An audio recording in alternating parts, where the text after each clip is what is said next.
Okay, we're going to call this meeting to order. Could I have a mover and a seconder?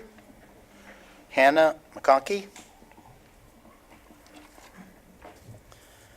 That the special meeting of the Council of the Township of Springwater of September 27, 2017 come to order at 6:30 p.m. All those in favor?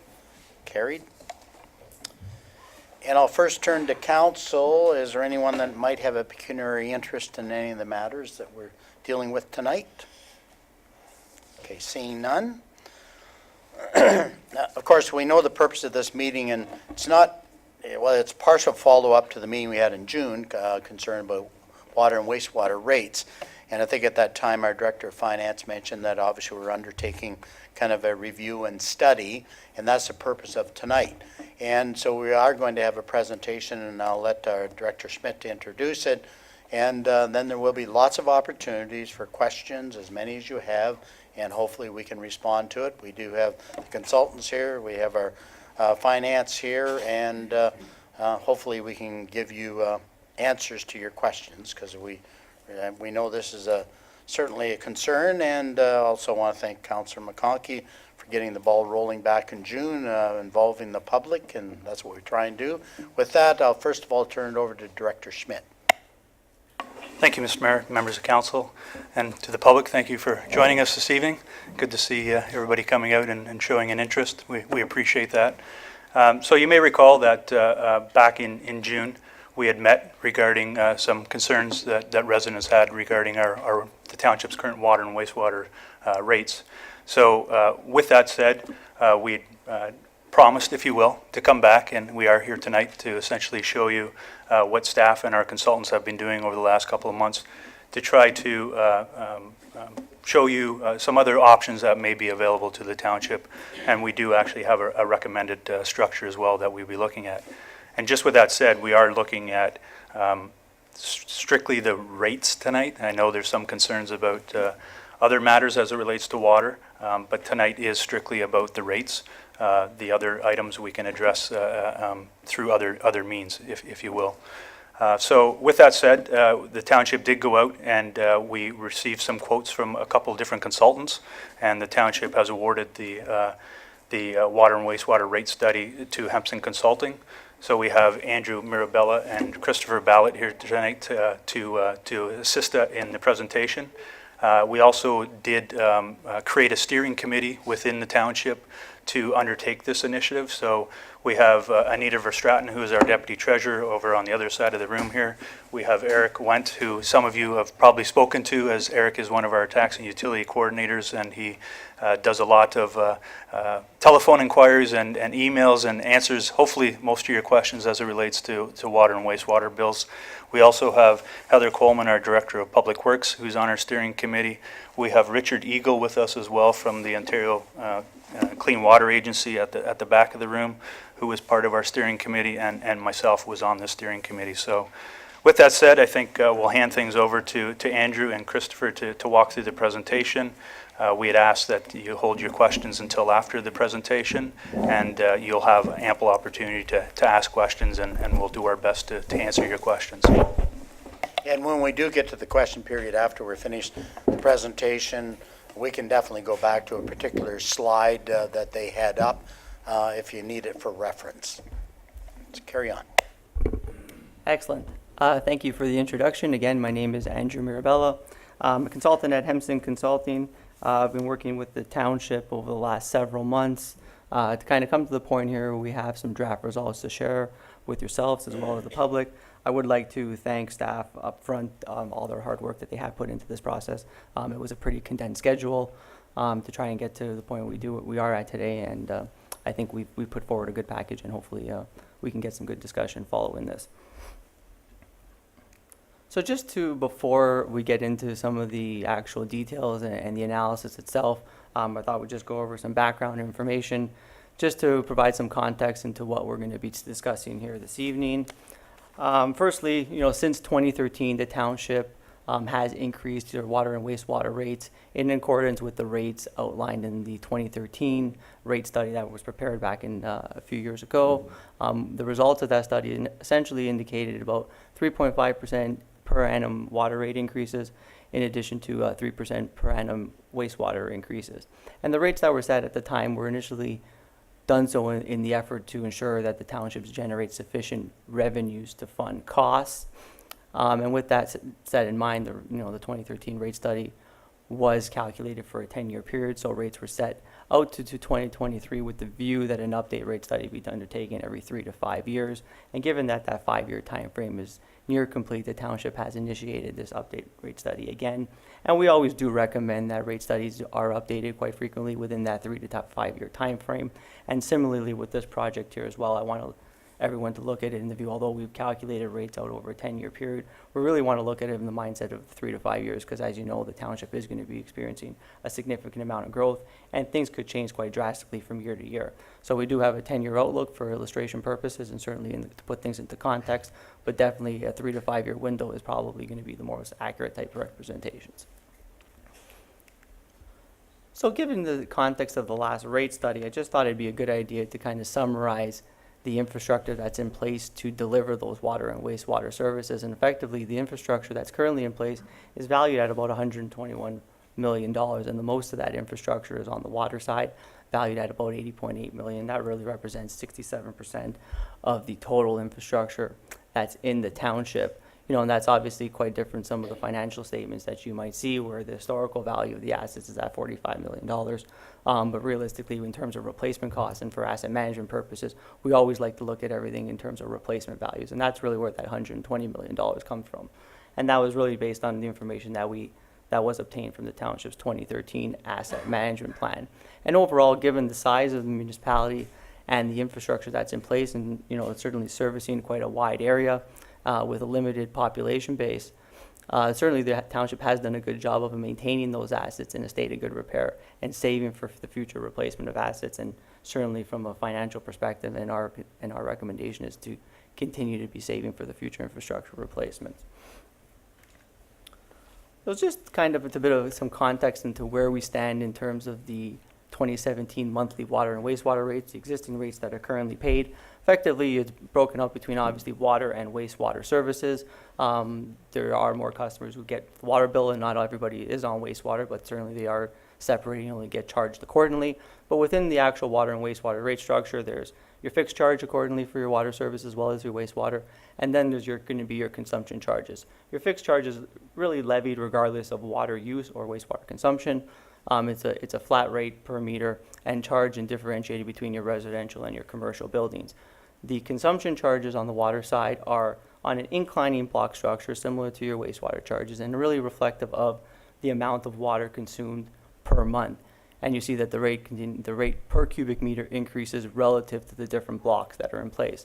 So the more water that you do use, the more you will be paying for water at the higher tiers. And generally, the inclining block rate structure is in place as a conservation effort to encourage residents and other users to use as much water, to use as little water as possible to make those conservation efforts. And just as a note, your commercial buildings are currently under the existing rate structure charged a constant rate per cubic meter based on the tier 1 weight. So your commercial customers currently do not get charged on the 4-tier structure, they're just charged on tier 1. So, sometimes those rates in terms of just numbers, it's tough to kind of put that into context. And what you see throughout our presentation, we always like to illustrate what those actual rates mean in terms of typical consumers and typical residential households. What we have here is just what the total charge for a range of household users in 2017, and differentiated between really 4 different types of user. We have a high user on one end consuming about 700 cubic meters each year, your medium to high user at about 450 cubic meters a year. What we like to call is your typical user at about 220 cubic meters a year. That's given the range of the data that we have seen over the last 5 to 7 years in terms of residential consumption patterns in the township. And that's really kind of quite consistent with what we see across municipalities across Ontario. And then we have our low users at 70 cubic meters per annum. And you see here really the rate distribution, the total charge per typical household for water and wastewater services does vary quite substantially. And it really is in relation to how much water that you do actually consume throughout the given year. And your high user with your total bill is closer to $4,000, where your typical user at 220 cubic meters would be paying just under around $1,400 per year. So there is quite a direct relationship between the cost of the actual of what you're paying per bill relative to the actual amount of water used.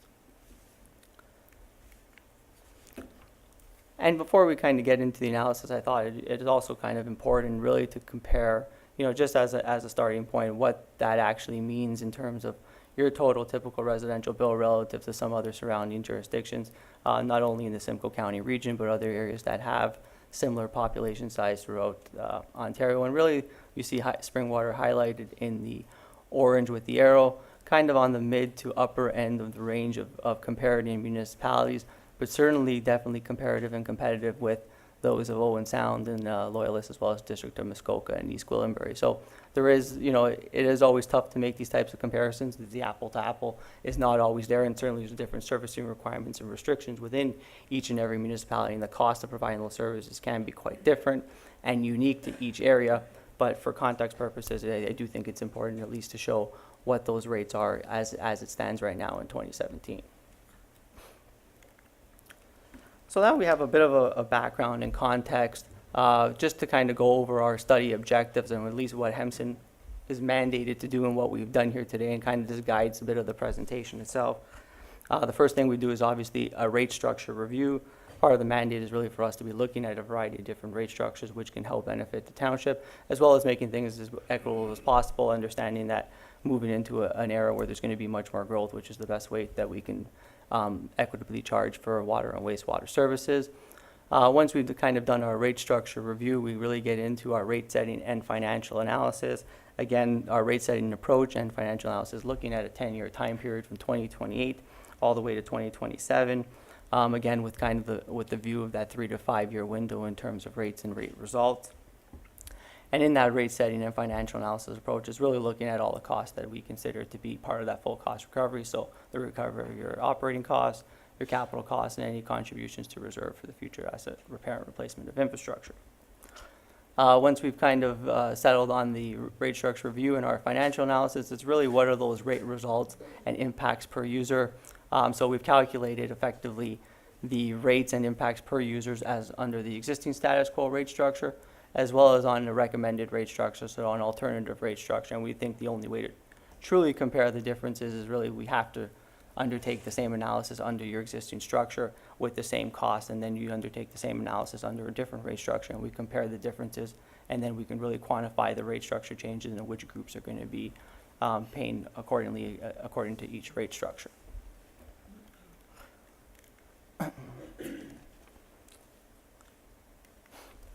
So in terms of our rate structure review, really HEMSN and township staff have examined a variety of different rate structures, really with the intention is to update the current rate structure to better reflect changing consumption patterns, demographic trends.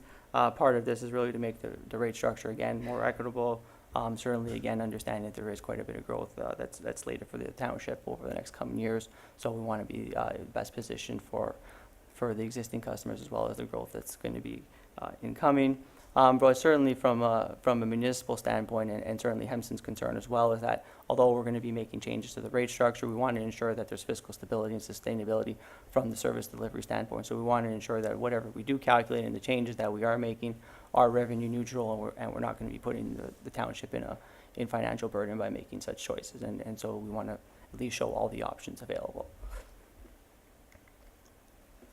So some of the key items that we look at and some of our objectives when we do a rate structure review, we really consider the following factors. And the first one, again, from a cost recovery standpoint, and I think is quite important, obviously ensuring that the rate structure that we do have ensures that all the costs are recovered, both in terms of your operating capital costs, as well as the provision for future asset replacement. We want to be looking at everything from an equity standpoint, so ensure the structure promotes a user pay system where everyone is treated equally. From a conservation perspective, so then this is a direction of environmental awareness across all Ontario municipalities in an effort to conserve water and maintain infrastructure and certainly get the most out of the infrastructure that's already in place. So certainly we want to keep that notion in mind when we develop our rate structure, and certainly your inclining block structure is definitely one of the ways of promoting water conservation, and we quite like that about your existing structure. When we look at it, it also has to make sense from an administration standpoint. with administration, transparency, and efficiency kind of goes hand in hand with that. But certainly whatever we do develop can't be cumbersome, and it can't be to the point where the township has trouble implementing or administering that type of rate structure. And there was one in particular that we did look at, which would be quite cumbersome and costly for the municipality, which was one of the reasons why we did kind of steer away from that as well. And we'll get into that in a few moments. And the last one really is economic development. Certainly there's that perspective where we want to make sure that the rate structure continues to support industry throughout the township.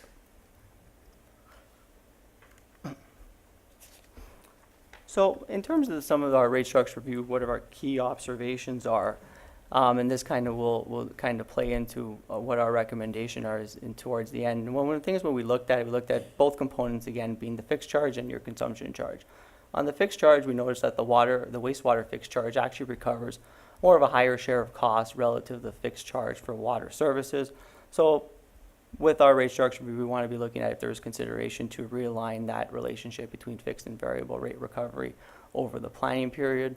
The other items that we looked at in terms of our consumption charges is that the first thing was not all users at the current time are subject to the same rate structure. Commercial customers pay the same rate per cubic meter regardless of use, while residential users and multi-residential users currently pay an inclining block structure for all water consumed. So that's one of the key areas of a bit of a discrepancy in terms of consistency between both sectors. The second item is the residential customers connected to the wastewater system are charged on an inclining block structure relative to the amount of water used, recognizing that part and parcel of that there aren't wastewater meters and you have to charge wastewater relative to water use, but customers are currently paying for wastewater that may not be returned to the sewer system, whether that's related to watering the garden, filling pools, or washing your cars. So there is some area there where we do believe that we can address through this updated rate structure. So when we kind of took this initiative and what did we really look at in terms of different rate structures, really primarily 3 different structures and alternatives that we did look at in addition to your existing practice and your status quo scenario. The first one is wastewater consumption is essentially going to be calculated as the lower of actual water usage or the winter average usage. And again, this would just be on your wastewater system only. In this particular scenario, the bills would be reduced for customers who have increased water usage during the summer months versus the winter months. With this, the burden would be shifted to those users who have similar winter and or summer consumption and users with low summer consumption. So it's a bit of a complex rate structure, and this is one of the ones where administratively would be more difficult for the township. We have seen this model in place kind of south of the border in U.S. quite a few times, and as well as the city of Windsor does undertake this approach. But staffing-wise, they probably have a little bit more manpower to do such a thing. But effectively, with this rate structure, consumption is calculated, really based on what the actual winter usage average is relative to the summer. So there is a bit of a different way of doing business than currently is being done right now. The second rate structure is eliminating the inclining block structure, and again, specifically on the wastewater side. The bill would be reduced essentially for those high residential water users. Now they would only be effectively charged a constant rate.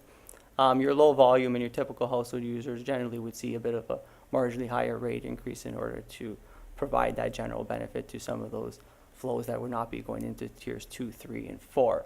And with that kind of second rate structure, we did look at some of the variations with not only looking at eliminating all inclining block structures, but how about if it was just going to be the rates that are tiers 3 and 4 as well. So we did have some variation, some analysis of that as well. And then the third rate structure alternative that we looked at is the humpback rate structure, and this is again for both on water and wastewater. And the name is a bit of a nuance and kind of a funny one, but essentially what would happen here is your water rates and your wastewater rates would increase on tiers 1, 2, and 3, and then your fourth tier would kind of be retreated back to the lowest rate, it being your tier 1 rate. So certainly this would provide a bit of a benefit and a reduction on your high residential water users who are seeing consumption into that fourth tier. Again, shifting because of that fourth tier would now be retreating back to a lowest rate. The burden would be shifted again to the average and low residential users, and some of your non-residential base would also see higher rate increases. And just to kind of be upfront, under all scenarios, effectively, we did look at consumption for water customers for commercial customers transitioning to that inclining block structure. So ensuring that now both your residential and non-residential users on water are going to be charged all on the equal structure of an inclining block basis.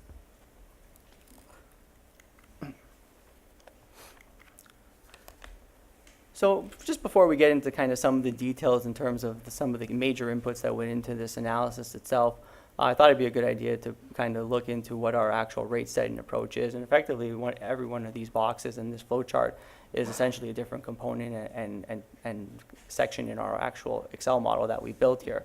And one of the things we firstly start off with is our growth forecast, looking at both the number of new units, both residentially and non-residentially, they're going to be anticipated in the township over the 10-year period. And what are the actual profiles in terms of water consumption and wastewater generation, which is obviously all based on water consumption, but what are those actual historical trends in terms of consumption that's taking place, and what are the forecasted consumption trends over the forecast period relative to the new growth that's going to be coming online. Once we've kind of done our growth forecast, we do look at a cost analysis, effectively looking at what are the operating costs and capital costs associated with providing services over the next 10 years. In terms of the capital costs, we do look at both growth and non-growth related costs. However, with the growth related costs, at least, we have assumed that development charges, where applicable, are going to be coming in to pay for the growth related shares. So our analysis really looks at only the non-growth related components of capital costs. Once we look at all of our expenditures, we do take into account non-user rate revenues, so effectively revenues that are coming in, such as your late payment charges or your meter sales or connection fees that are not really specifically related to the water and the wastewater rates that we're calculating, but certainly revenues that offset the total cost of providing the service. And we make sure that those costs and those revenues are taken off the bottom line. And then we have on the far left side of the box is our capital asset life cycle analysis. Effectively, that's our asset management considerations and contributions. So looking at that $120 million in terms of water and wastewater replacement value, how much money should we be putting away each year in order to ensure we have sufficient funds to replace that infrastructure when it's required, and that does get fed into our capital forecast and fed into our net rate funding requirement. And then once we've kind of tallied up all of our costs, we look at what the actual rate requirement is, which we call the net rate funding need, and our net rate funding need over the projected growth and consumption that's going to be taking place is really kind of the outlier is our water and wastewater rates. I apologize, that probably is a little bit confusing, but that is generally the way our model works and the way and kind of all the different components that we do take into consideration when we do these types of rate studies. So in terms of our actual approach itself, the rates are calculated based on the following: full recovery of your operating costs, full recovery of annual capital needs, and the third component, again, is our capital asset lifecycle analysis, which is effectively our asset management contributions. So in terms of our operating costs, we've really had our costs based on the township's 2017 existing budget, and those costs going forward have been adjusted to account for inflation, and certain different inflationary measures have been used based on the type of costs associated with it, whether it be salaries and benefits or hydro and chemicals and utility costs. The second component is going to be our full recovery of annual capital needs. So our in-year capital requirements have really been identified based on discussions with staff and through the 6-year capital plan that's already been identified by township staff and council, as well as the 20-year draft Ontario Clean Water Agency capital plan that has been prepared. With those capital costs, certain timings, and just depending on the capital expenditure, financing costs associated to carry out that capital plan have been included. So anytime there was debenture financing, at least whether it be internal or external, have been included into our calculations and been accounted for. And again, just stressing that only non-growth related costs have been included into the calculation, and all growth related and developer funded or development charge related costs are going to be funded through those sources itself. And then the third component, again, is our provision for our future asset replacement, continuing with the township's existing trend of contributing money to reserve for future repair and replacement of infrastructure. So just kind of getting into what our future demand looks like, and the future demand is really broken into two distinct components. The first one being the forecast of new units, and this slide is effectively dealing with the forecast of new units, based primarily on the assumptions outlined in the long-range financial plan that was recently completed, and specifically the medium growth scenario within that long-range financial plan.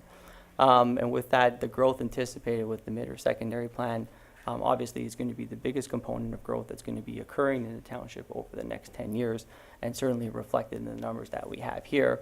But those units do anticipate to be coming online in 2019. And just looking at the total number of water and wastewater connections, certainly we're looking at about 3,850 connections by year-end 2017 that are currently built on the water side. That number moving quite drastically upward to about 6,400 units by 2027. Again, largely driven by the two developments, one being your mid or secondary plan, the second one being your Stone Manor developments. The second kind of line item there is your total number of wastewater connections. Currently, the one thing that does become evident is that there's much less people on the wastewater system at 1,615 connections than there is on water.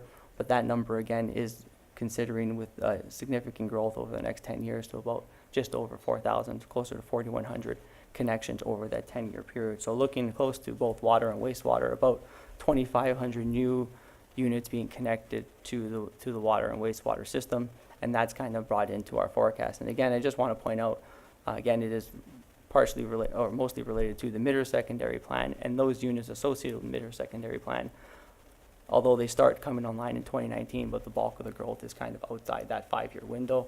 And with any of the future updates in that 3 to 5 years, which in terms of a rate study, I presume there will be a better handle on the timing of that growth and any of the costs associated with that growth. And I think that will have to be reflected in the next study. But we certainly wanted to document what that growth is this time around and reflect it in our analysis.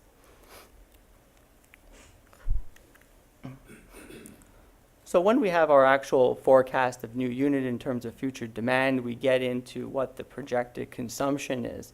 And really what I wanted to show here is looking at tracking the consumption over the last, from 2010 all the way to 2017, and 2017 obviously not being finalized numbers, but certainly at least projections. But looking at it from 2010 to 2016, and then the forecast consumption based on that growth that's going to be anticipating to take place. Effectively, the growth that we're anticipating, it is normalized in the first few years of the forecast in terms of consumption growth. There's been some waves, and you see some increases on the water side, which is your blue line of water consumption, particularly weather-related increases, and generally associated with drier summers, which usually results in a spike in consumption. But overall, the trend, has started off on the increase and then continued to decline, and then shot up in terms of a weather-related increase back in 2016, and then looking to, again, because of our fantastic summer this year, is looking to be on the decline again. But overall, going forward over the next couple of years, it is normalized, but then really ramping up in terms of because of those new units coming online, we are seeing an increase in terms of consumption related to those new units. All that being said, the trend across many municipalities in Ontario is that the trend per capita and per consumption is actually declining relative to new units coming online. So although the trend here is actually showing consumption going up, that's also just a function of the new units that are coming online. But the actual trend per connection is actually maintained or continuing to go downward. So there is a bit of a balancing act there in terms of when we actually do our forecast. We did consider what's happening in terms of a kind of a global township-wide approach. So now we have a bit of a background here in terms of our future demand.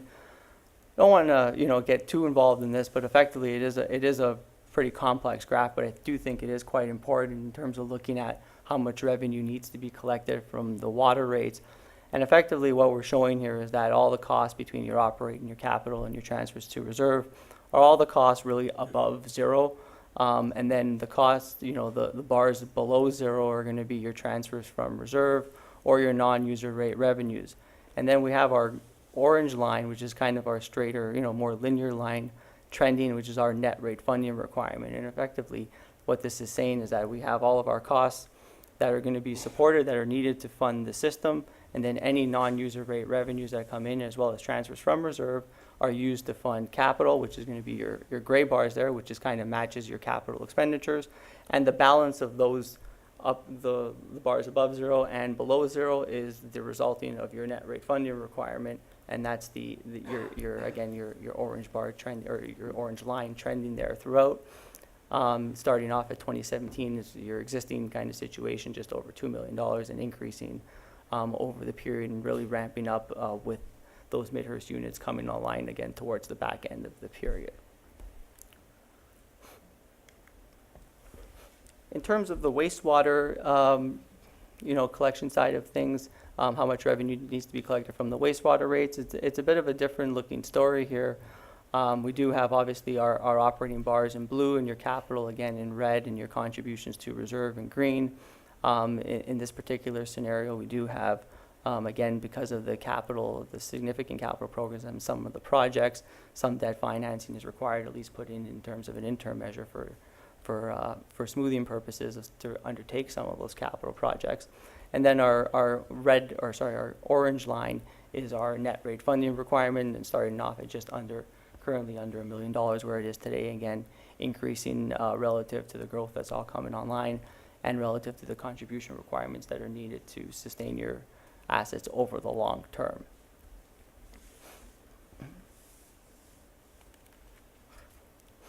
So just, kind of getting into what the actual rate results are and the impacts on typical users.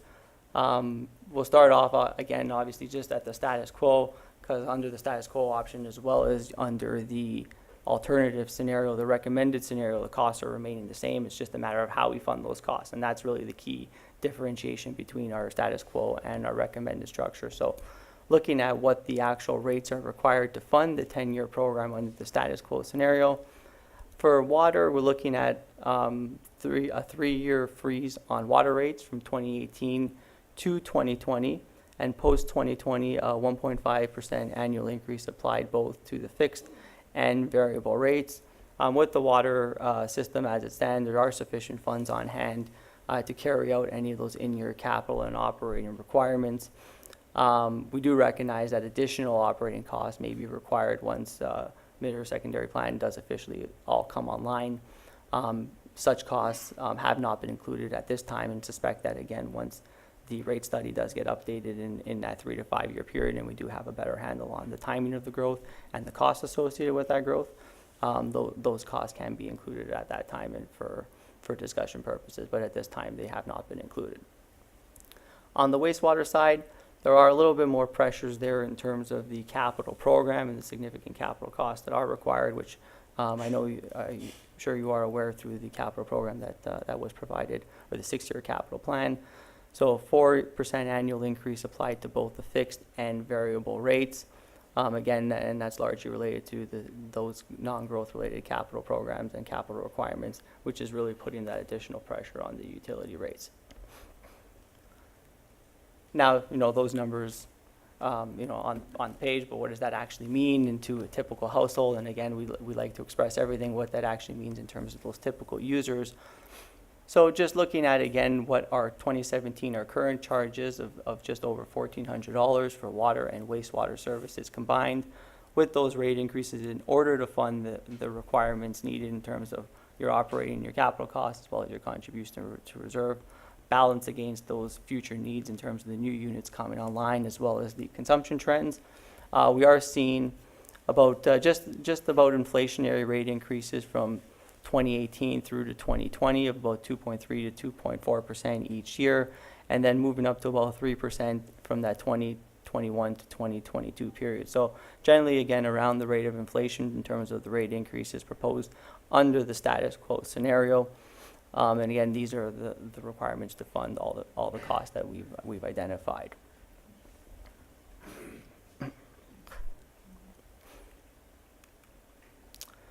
So I thought it'd be important to kind of show here at least what that actually means in terms of, with the cost, and these are, the increase in terms of typical household, but certainly how does that impact the township's fiscal position in terms of a snapshot in terms of your reserve funds.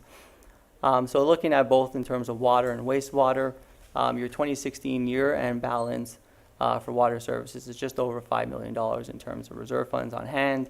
On your wastewater system, it's about half that, about $2.57 million for a combined reserve fund at the end of 2016 to be about $7.6 million.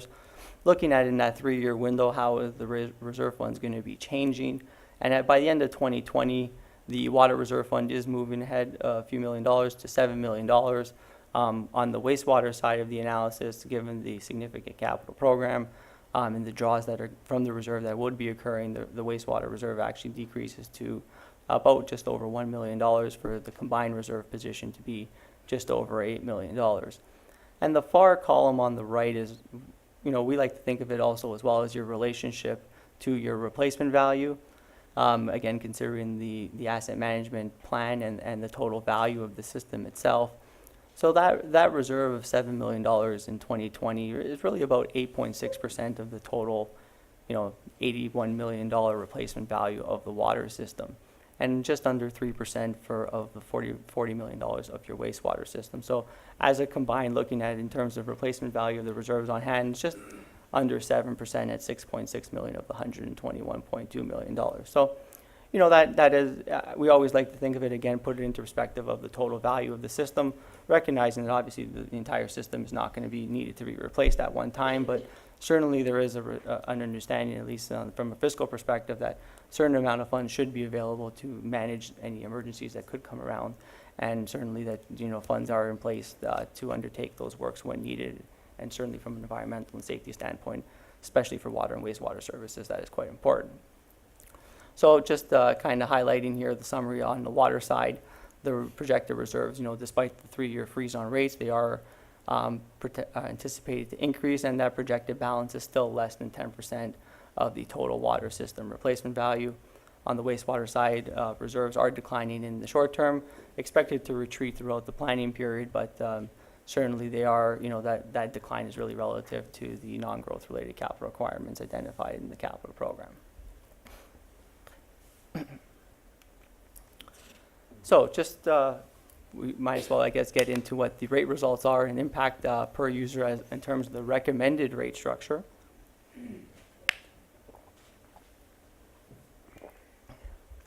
So just our proposed alternative rate structure, and keeping you in suspense the entire time here, but essentially we've looked at, and the recommended one is kind of looking back at was slide 20. On slide 12, it was the second option, and it was eliminating the inclining block rate structure for wastewater only is kind of the preferred approach from both townships and Hempson's perspective. And what we're doing here is essentially, so on the fixed charge, for water and wastewater accounts, your charge is going to continue to be your dollar per meter per month. And again, on your fixed charge, the fee is going to be levied regardless of the amount of water consumed or wastewater generated, and the fixed fee will continue to be differentiated between your residential and your commercial connections.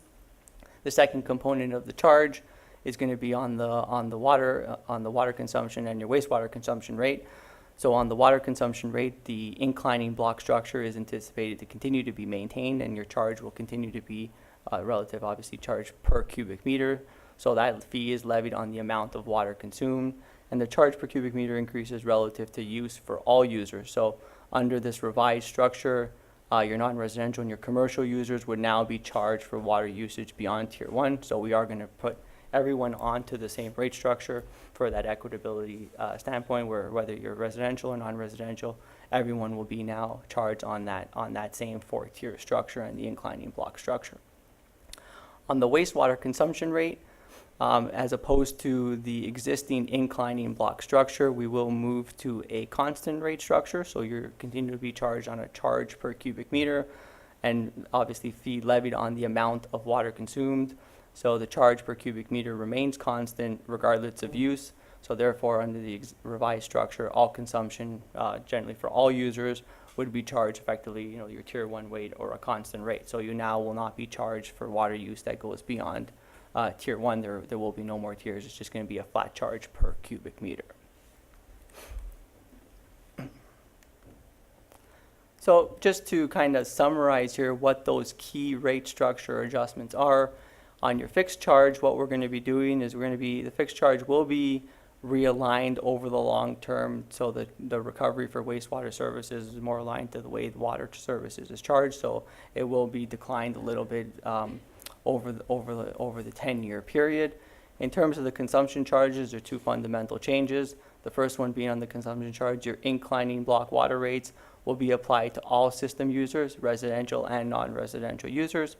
And then the other fundamental change on the consumption charge is your wastewater consumption to be charged really on the constant rate, which is effectively your first tier rate only, and the rates do not increase relative to use.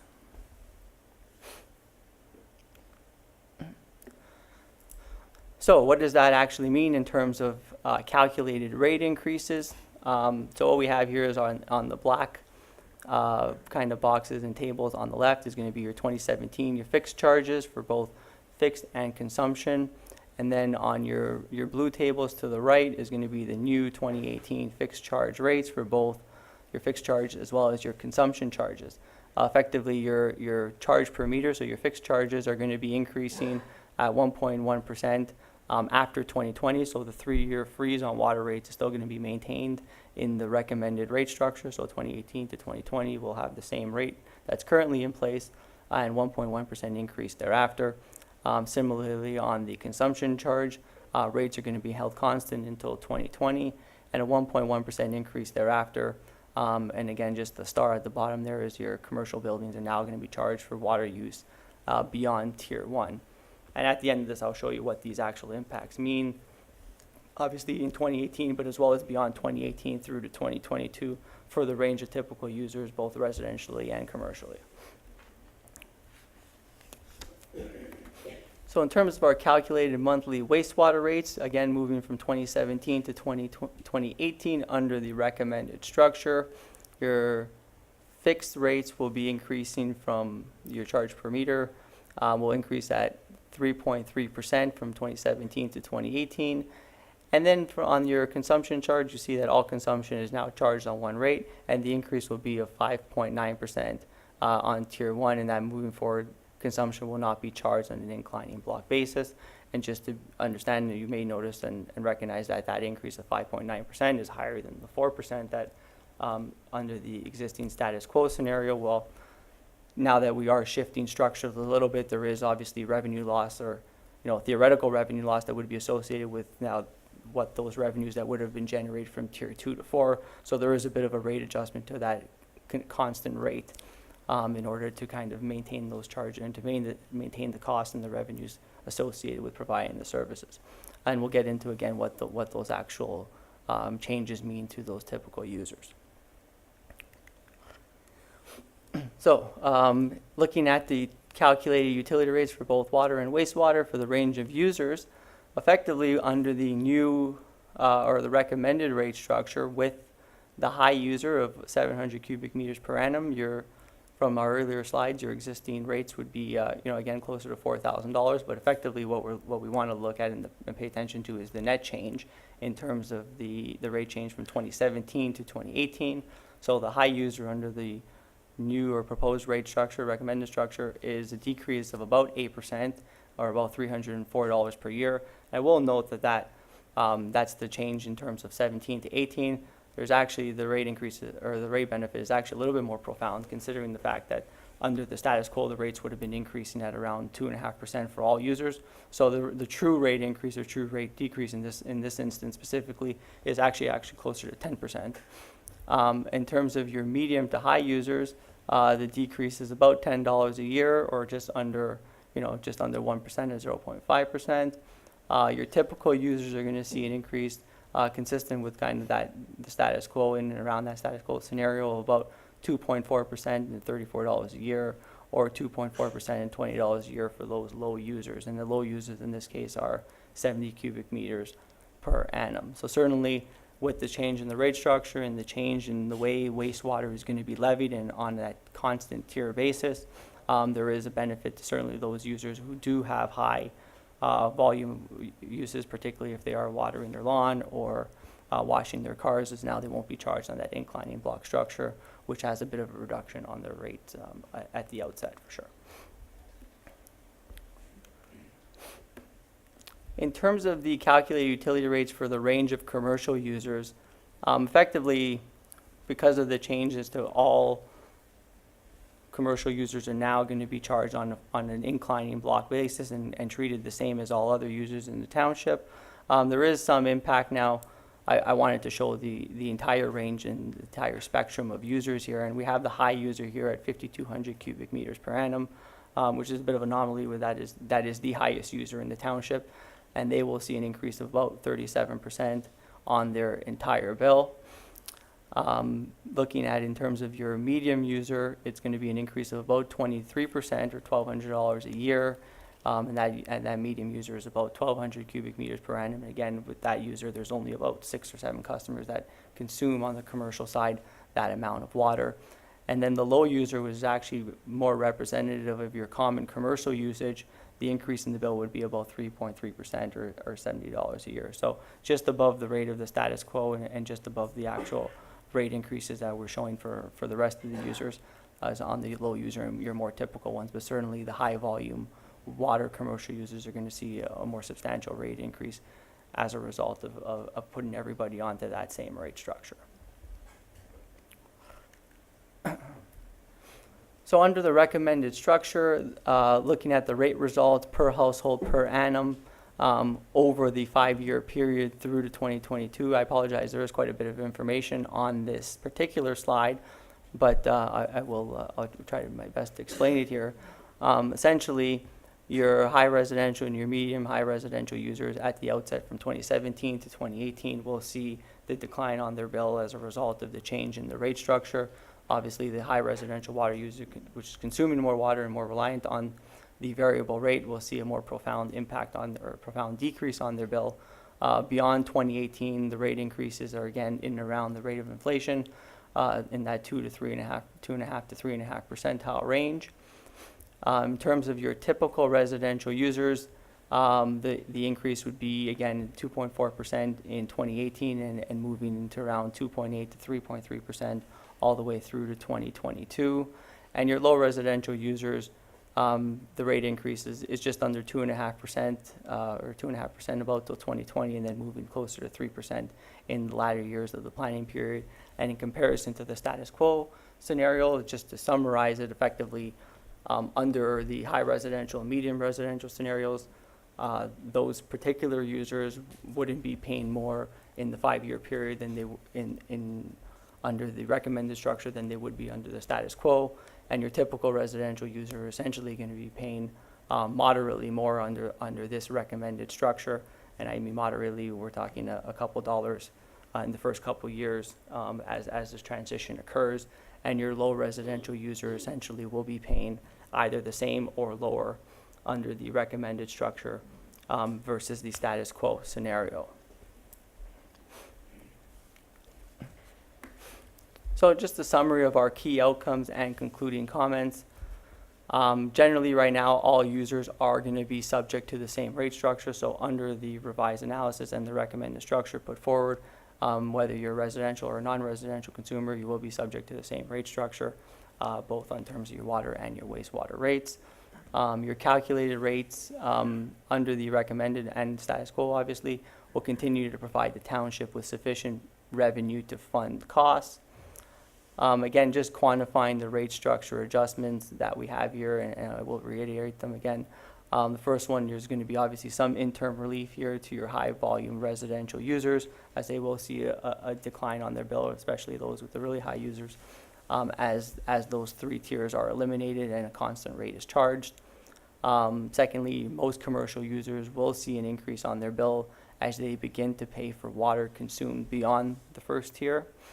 And the last one is your typical household users now will pay marginally more under the recommended structure, essentially to support the broad benefit that's given for that constant rate structure versus the status quo. We do recognize that this study is obviously premised on quite a bit of assumptions in terms of what can happen in terms of growth, in terms of new units, as well as consumption, as well as the cost that to operate the system, as well as the capital program. So we do encourage and consistent with the township's existing practice to review this study every 3 to 5 years. That review may come earlier depending on the rate of growth or any significant cost adjustments or changes to the pattern of consumption that can occur.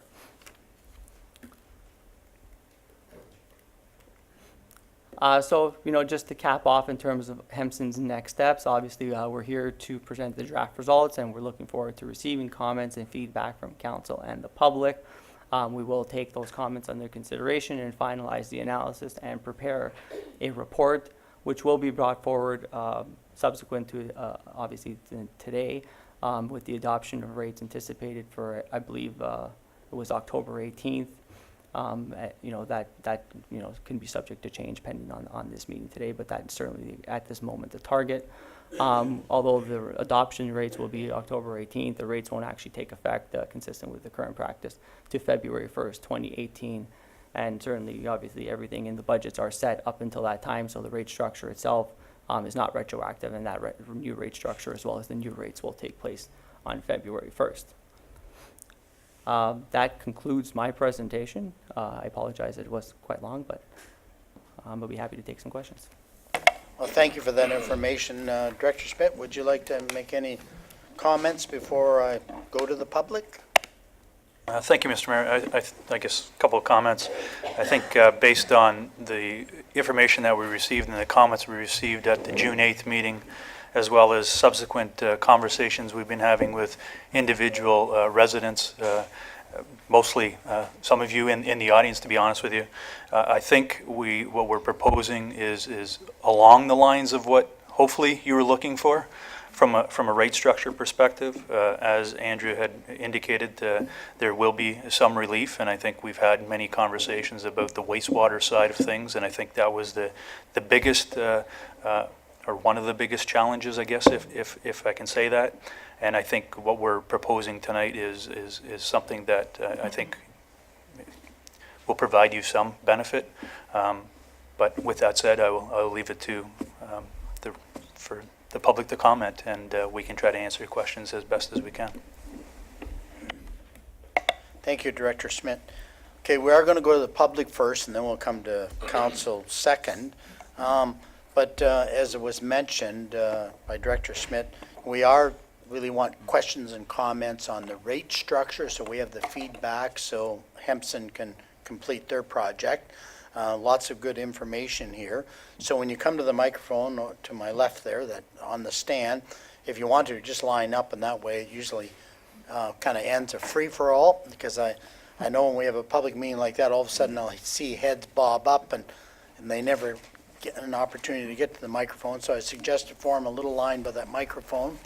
And please provide your name and address for the clerk so we have it on record. So I invite the public to comment and ask questions of the Hempson consultants, and possibly anything that any of our staff can respond to at this time. So please.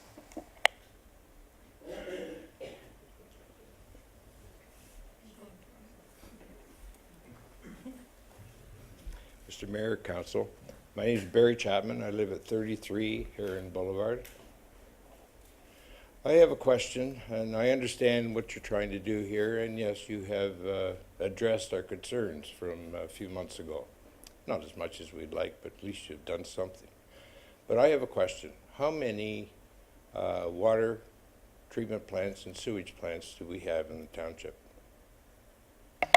Right at the present time, and I'll just go to our Director of Public Works. Ms. Coleman can respond to that. Thank you, Mayor French. We have 9 water treatment plants and currently 3 wastewater treatment plants. Wastewater treatment plants. Is each or any of the 3 wastewater treatment plants self-sufficient with the number of hookups to them?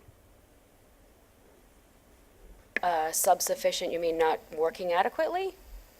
No, self-sufficient in break-even cost. Yes. The 3 work independently. They're not connected to each other. I think the question is, I understand where he's going. Let's assume we only had 1 wastewater treatment plant.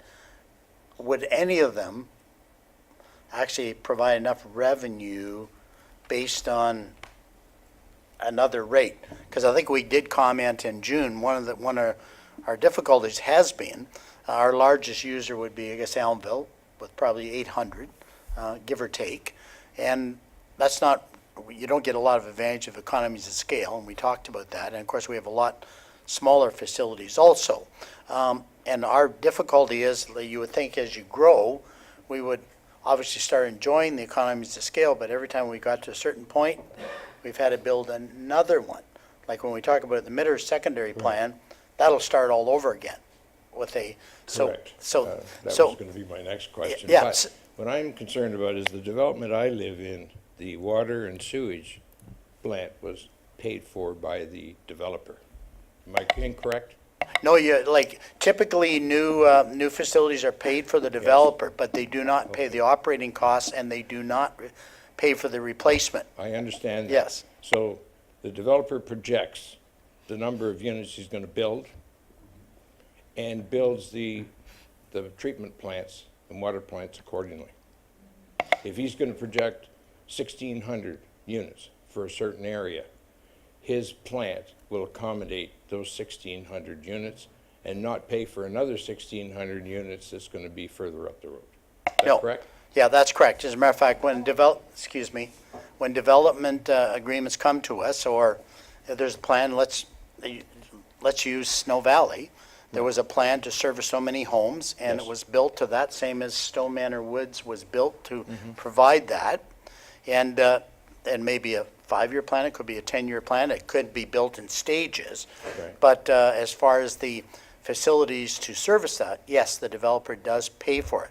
But he doesn't pay for additional kind of servicing beyond that. Is that where the question is? That's exactly Okay. answers my question, and that's my understanding. Okay, Now, back in June when we spoke, I got the impression that the Elmvale waste plant is not up to capacity.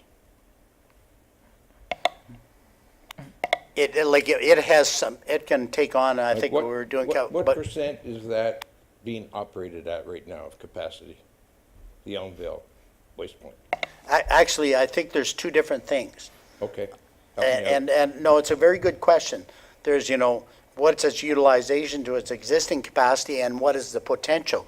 Because there's an assimilative capacity in the Wye River that you could add another 400 homes, but that plant would have to be improved to service it. So if you wanted to look at, Expand it. to your question, you're probably at, I think you can't go over 90% or whatever there's some kind of technical thing. So it is high usage. Okay. Like, there's not a whole bunch of unused facility. I think that's where you're going. I got the impression from our last meeting that one was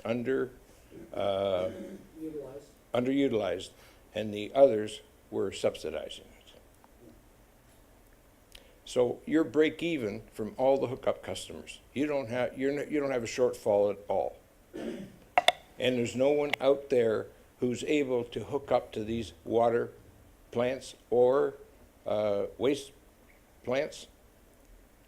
Are we at full capacity, and any shortfall you have, you tax the existing people who are hooked up? Is that the way it works? Yeah, the plants were designed to service the population and the developments that exist.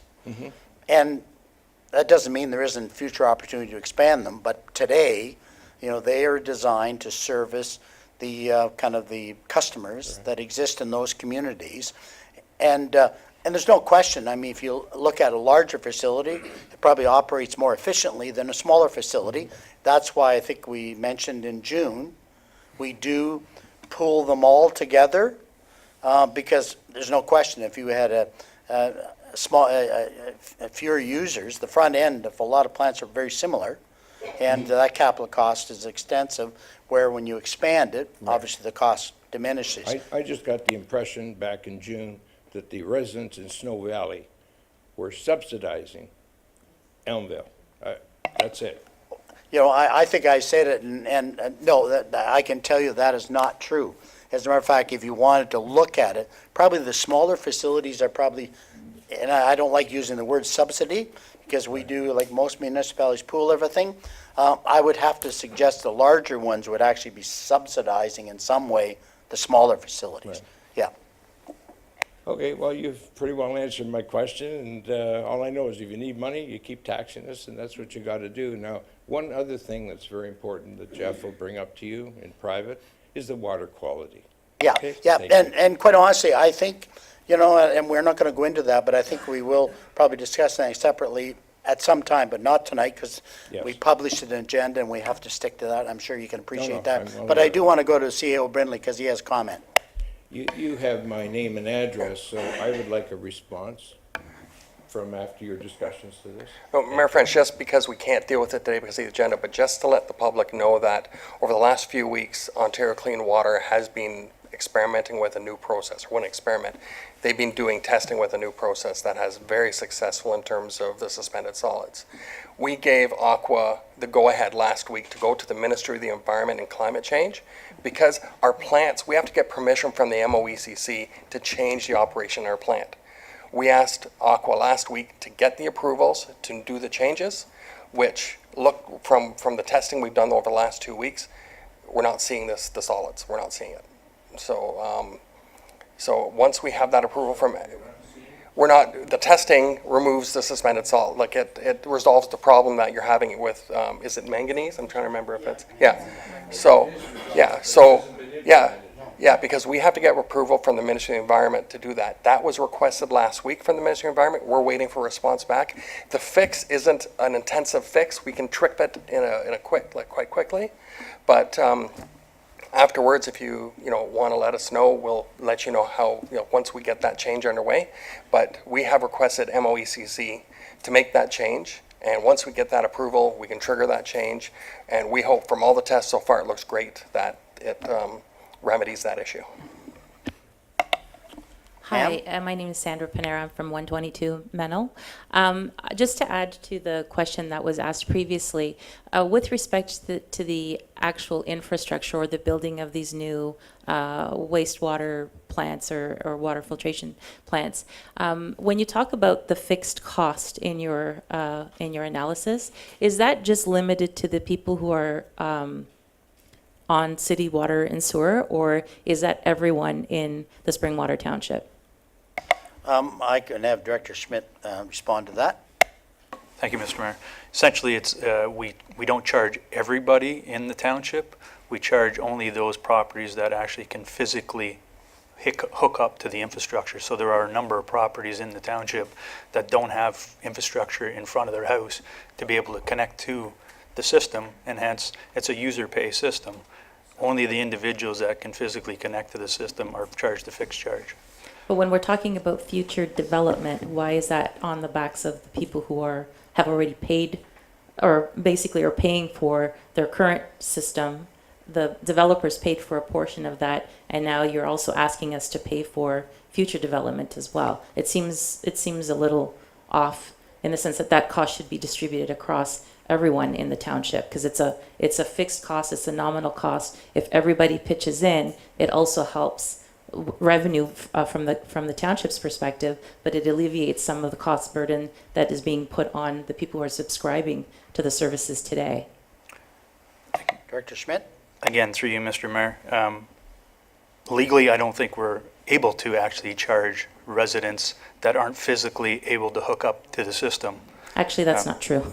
Well, Yeah, we've actually looked into the, actually, Peter, you. I'm not sure how you can charge somebody, put the shoe on the other foot. So if you're in one of those houses and you physically cannot connect to the system, would you like to be charged? That's completely not true. I had a cottage in Wasaga Beach, and at Wasaga Beach, I was on a road, I was on well and septic. I paid $54 every month. This is an infrastructure cost. Now, if I could provide an analogy, if you have a child, if you do not have a child, you still pay school taxes, whether you have a child or not. Now, for some reason, this township seems to be behind the 8 ball. If you're charging us a water sewer charge and a fixed rate and then a sewer charge fixed rate, it's ridiculous. I just moved up here, I feel like we were getting gouged. My last bill was $1,300. 150 cubic meters of that was because I just got new sod and it went into the ground. It did not go through the sewer. And then on the sewer side, I was charged on 4 tiers, beginning at $71 and ending up at $299. And Jeff, you saw my bill, which was a total of approximately $600 that did not go into the sewers. Now, how many people like me, you guys have taken this money, which was false. It was false money. It's fictitious. If it did not go into the sewer, you do not bill me for it. Oh, could you provide your name, please, for the record? Okay, thank you.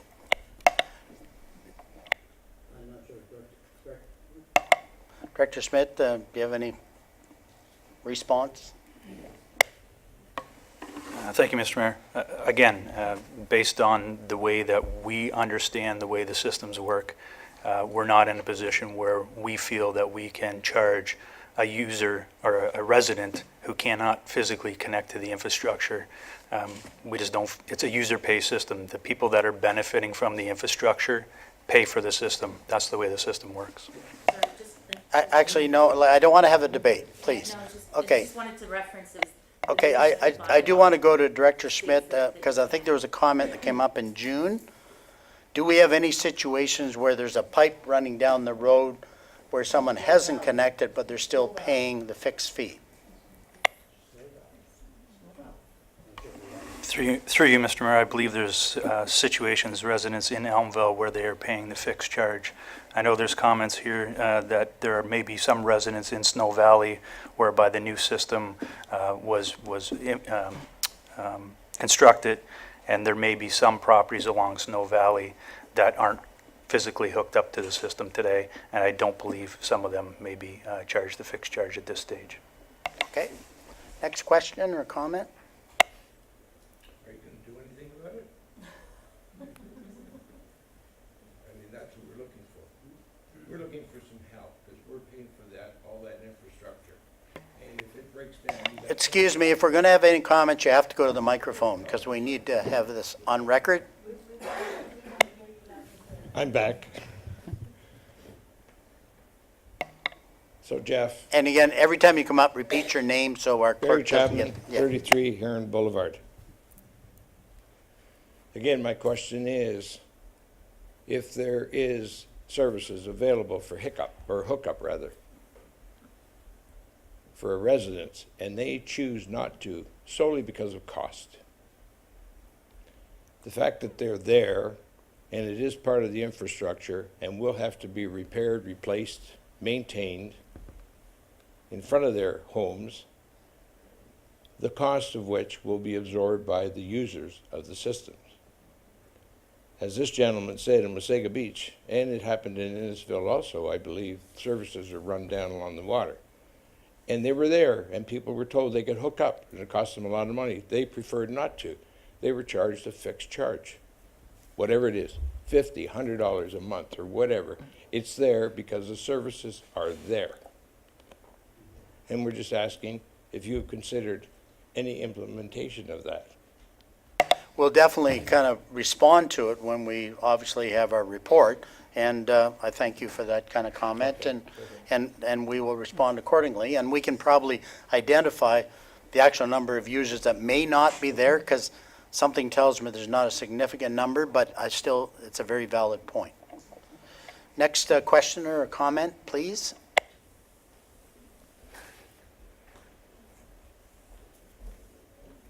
Hi, my name's Jennifer Miller. I'm at 29 Manel. There's been questions floating around the subdivision about whether or not we're allowed to put in a sandpoint well so that we're able to access water to water our lawns, so that we don't have to pay for water and we don't have to pay for sewage. Because we have such large properties, we want to keep our grass green. We want to water the trees that we're putting in, and we want to make our properties look nice. I'm just wondering on what people think of that. Well, first of all, it's not what we think of it. I think there's a situation, and I'm not sure if Director CEO Brindley or Director of Public Works wants to respond. Typically, any well requires some sort of MOECC approval, not our approval. And do you have any comment? And I'm not sure if we looked into that, because a comment was made, and it's a valid comment, and I don't disagree, but there are certain limitations because we are in drawing water from wells and that, and I guess that's why the MOECC probably wants to approve it. But I'm not sure if we have any position on that, CEO Brindley or anybody? No, thank you, Mayor French. We'll clarify that when we bring this back. My understanding is the MOECC will not allow a well in a registered plan of subdivision where there's already water distributed. But we can verify that. We can look into that for you. Because Okay, I know it was brought up last time as well. okay, thank you, Yeah, we'll definitely get an answer. thank you.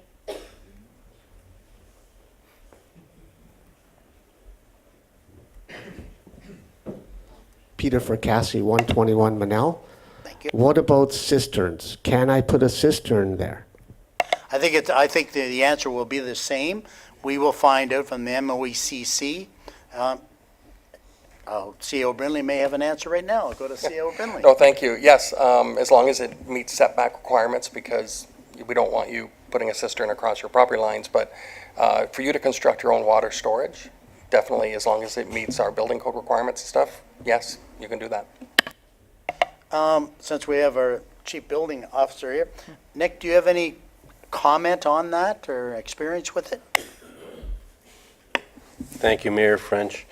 My experience, I did have a conversation, I want to say about a year back, regarding one property owner regarding the installation of a cistern.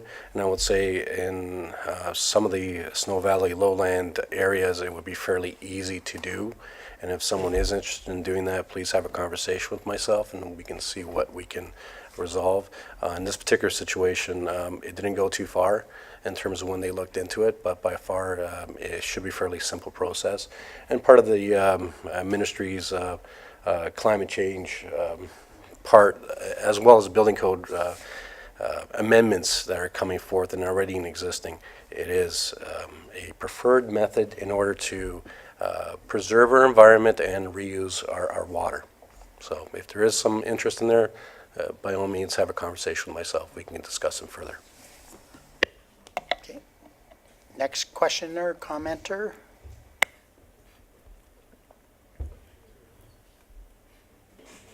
Maybe what I'll do, I'll come back to the audience. What I'll do is I'll go to council for now, and in case something comes up, I'll come back for a last shot after I finish with council. So any council members have questions on the presentation on Councillor Austin? I have several. Maybe I should just start with the first few. Why don't we do two each, and we'll see where we're going. We'll work our way back and forth. Through you, Mayor French, page 23.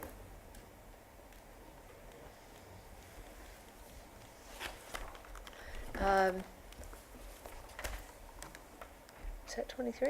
Okay. My question was, yes, under the little note just below the table, says the current replacement value has been estimated based on the 2013 asset management plan that has been prepared. And I'm just wondering, maybe either you can answer or Director Schmidt can answer, would there any be significant changes based on a 2017 asset management plan?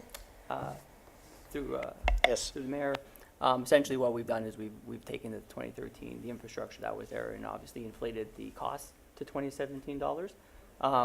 In terms of the actual infrastructure, there hasn't been too much changes in terms of the infrastructure that's there, but certainly when we do our calculations, there's going to be a lot of infrastructure that's assumed by the township in the next 10 years, and those new infrastructure requirements are taken into our calculations, but not in that specific number right there. So if anything, it's on the conservative end. And just pull that microphone Oh, a little sorry. closer to Yeah. you, because if, Yeah. depending on what direction you're speaking right. in, it just helps. Fair enough.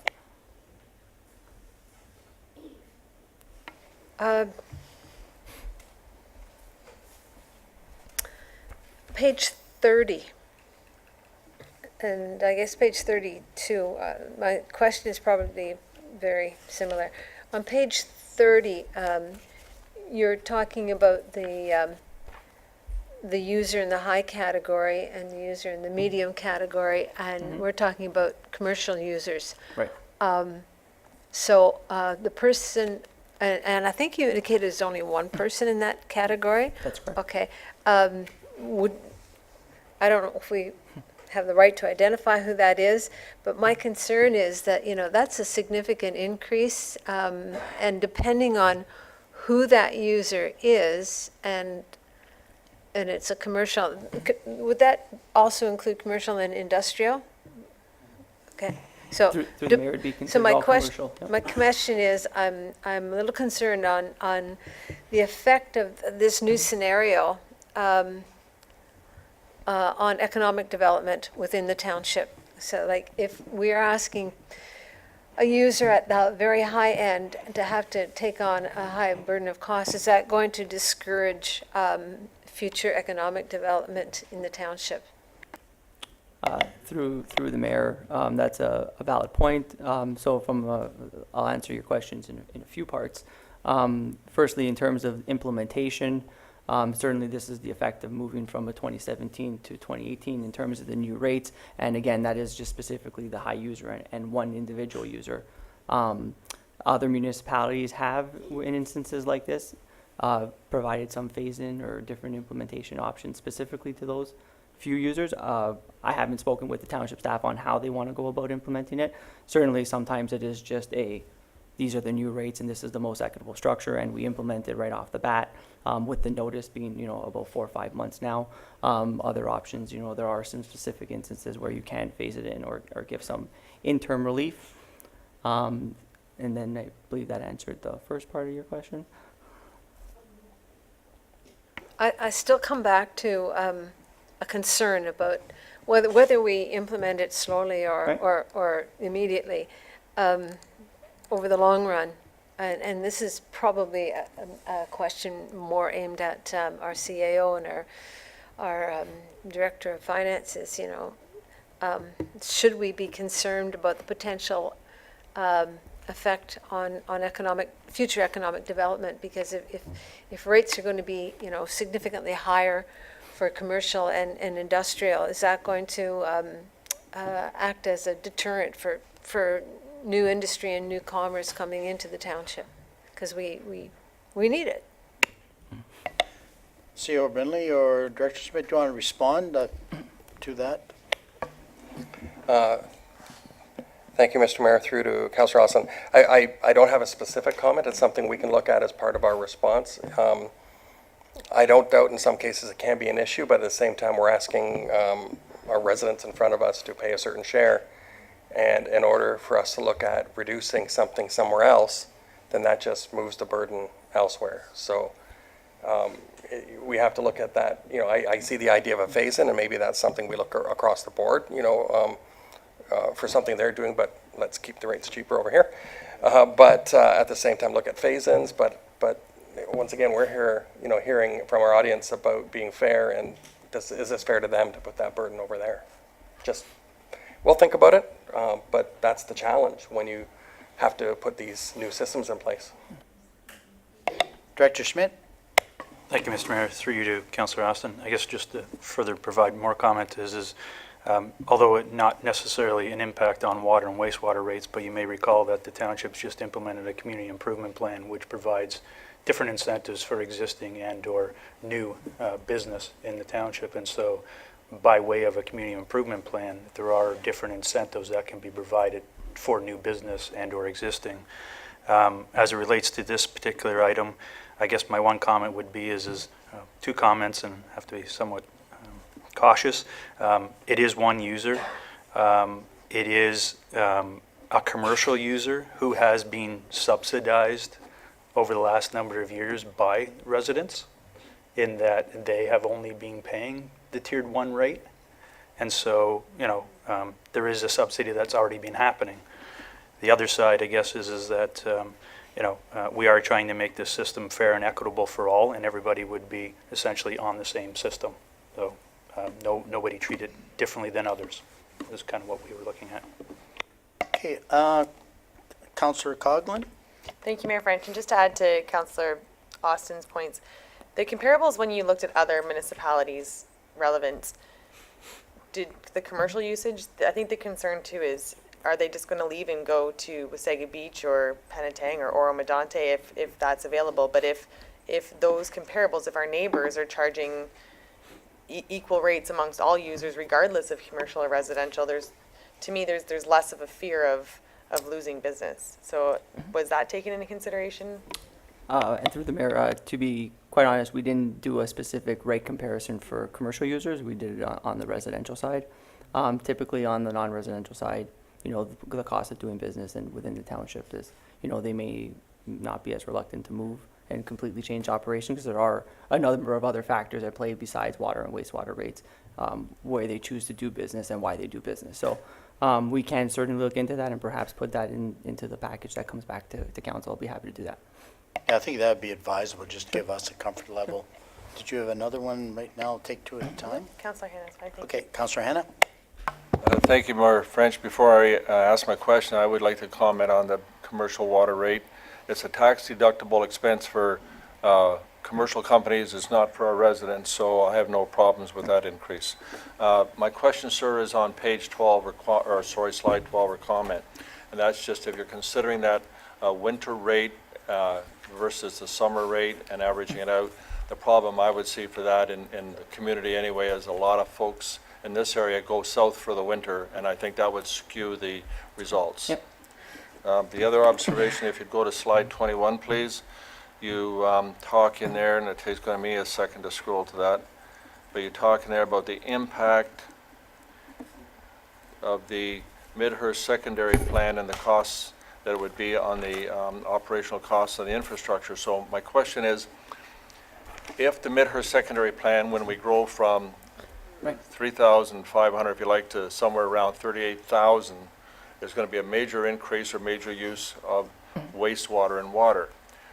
How can we offset the costs of that so it doesn't impact the current residents that live in Springwater, so they're not impacted by the increased operational costs? I know the infrastructure is going to be paid for through development charges. Development charges will pay to build it. But you're suggesting that it's going to cost the current residents more money, and I didn't see that coming. I know a lot of people are under the impression, if you like, that all this development is going to bring a lot of good things to the township and somebody else is going to pay for it. I would suggest that that's not accurate from some of the information I've received, that the current residents are going to be in the hook, if you like, for a lot of increased costs. So how can we offset that? So to respond to your comments in this slide. And through the mayor, so the first thing, the comment on this slide is specifically related to we don't know what the additional costs, if there are any, what they might actually be when they do come online. And in terms of this analysis at this standpoint in 2017, I guess it'd be a bit unfair to us to make some projection as to what those costs might be. So they haven't been included. But certainly, at least in terms of the revenues from those new units coming online are included. The only cost that I can, say for certain, at least at this standpoint and at this point in time, is certainly when the township assumes all that infrastructure in terms of the new plant, which is developer funded and paid through development charges, the township would be responsible for the ongoing capital asset repair and maintenance requirements. So. Thank you, and if I may just follow up on that. When that future asset, it's going to be $100 million roughly when it goes forward, when that has to be replaced, we're going to have to start collecting money in day one to replace that in the future. Right. And while I have the floor, my last comment is to the residents. I lived in Mississauga, and I paid 1 cent more for my wastewater versus my drinking water. So this is a practice that's done in a lot of communities, and unfortunately, we as the township have to collect the money to provide the services that I use as well as you. And I would just suggest that with increased costs for heat and hydro, it also impacts the township because they have to pay those extra costs too to provide the service for the rest of us. Deputy Mayor Allen? Thank you. Through you, Mayor French. Just continuing on that point with respect to the Midhurst, slide 21. You say the revenues have been included, but not the costs, so doesn't that skew the results? And through the mayor, we've included the costs or the revenues that are associated with the new units coming online. That is correct. But you haven't well, we've included taken any estimate of the operating costs. We've assumed that the operating costs associated with the existing plants and the existing infrastructure is going to continue to be online and obviously going to continue to increase at the rate of inflation. And we've also included the cost of the Center Vesper plant and so on and so forth into our analysis. Any new operating plant costs associated with Midhurst are likely not to be absorbed by the township in this 10-year period, to our understanding as well. So You're assuming that the developers will pay for the operating costs for the 10-year period? at least when first 10-year when the period? infrastructure and the plants do come online, the costs associated with those operating costs are not included in this analysis. I'm not sure how realistic an assumption that is. Just Director Okay. Schmidt, do you have, let me understand it. The revenues have been taken into consideration in developing this proposed rate structure, but the operating costs you've assumed for the Midhurst secondary plan infrastructure related to water and wastewater is being paid for by the developers from year 1 to year 10. Is that the assumption? The plant costs associated with that wouldn't be absorbed by the township, or just like the Center Vespa plants are currently being absorbed by the developer at the time. A similar type of agreement and phase in until a certain amount of units do come online, and perhaps, township staff can provide some further comment on that, but. Director Schmidt, do you want to provide comment, please? Through you, Mr. Mayor, to Deputy Mayor Allen. Essentially, I think one of the reasons why we're also recommending that this study be reviewed in the next 3 years is dependent on when Midhurst goes. And so, although, yes, we have included the number of units and we've projected what the revenue may be from those units from Midhurst, from an operating cost perspective, similar to Center Vesper, to be honest with you, Center Vesper right now is operational. The township is not paying for any of those operating costs at this time. We haven't assumed that plant. And so the developer is paying for those operating costs today.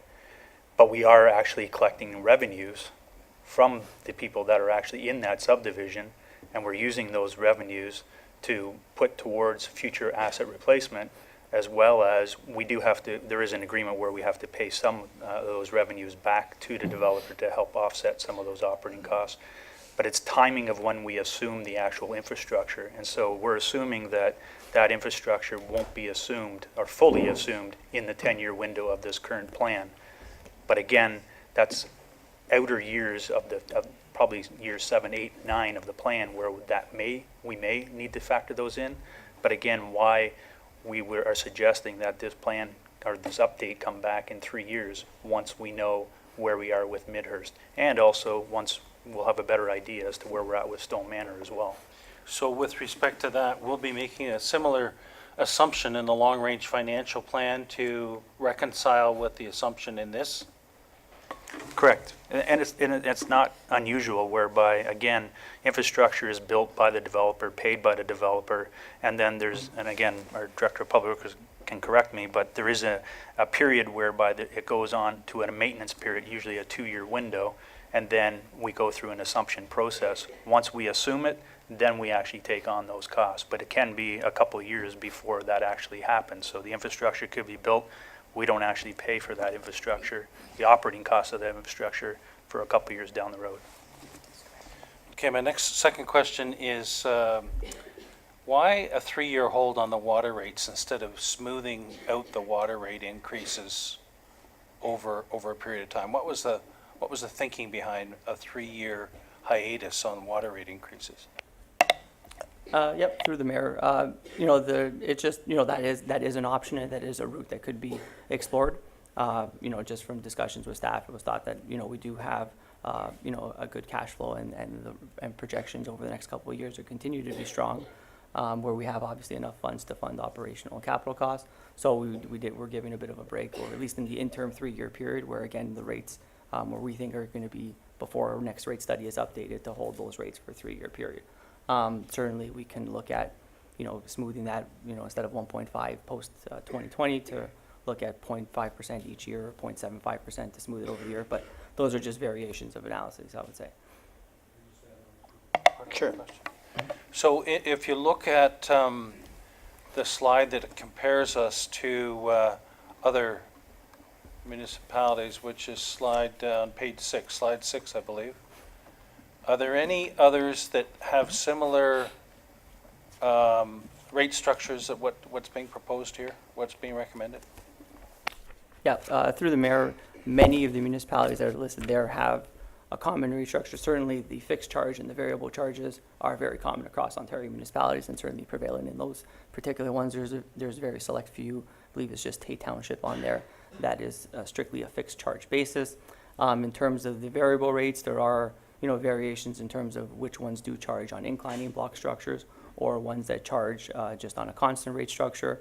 And in addition to that, there is some differences between which ones are charging on a inclining block structure on the water side, and on the wastewater side, a different method is kind of used, and that's kind of similar to the recommendation that we are putting forward here today.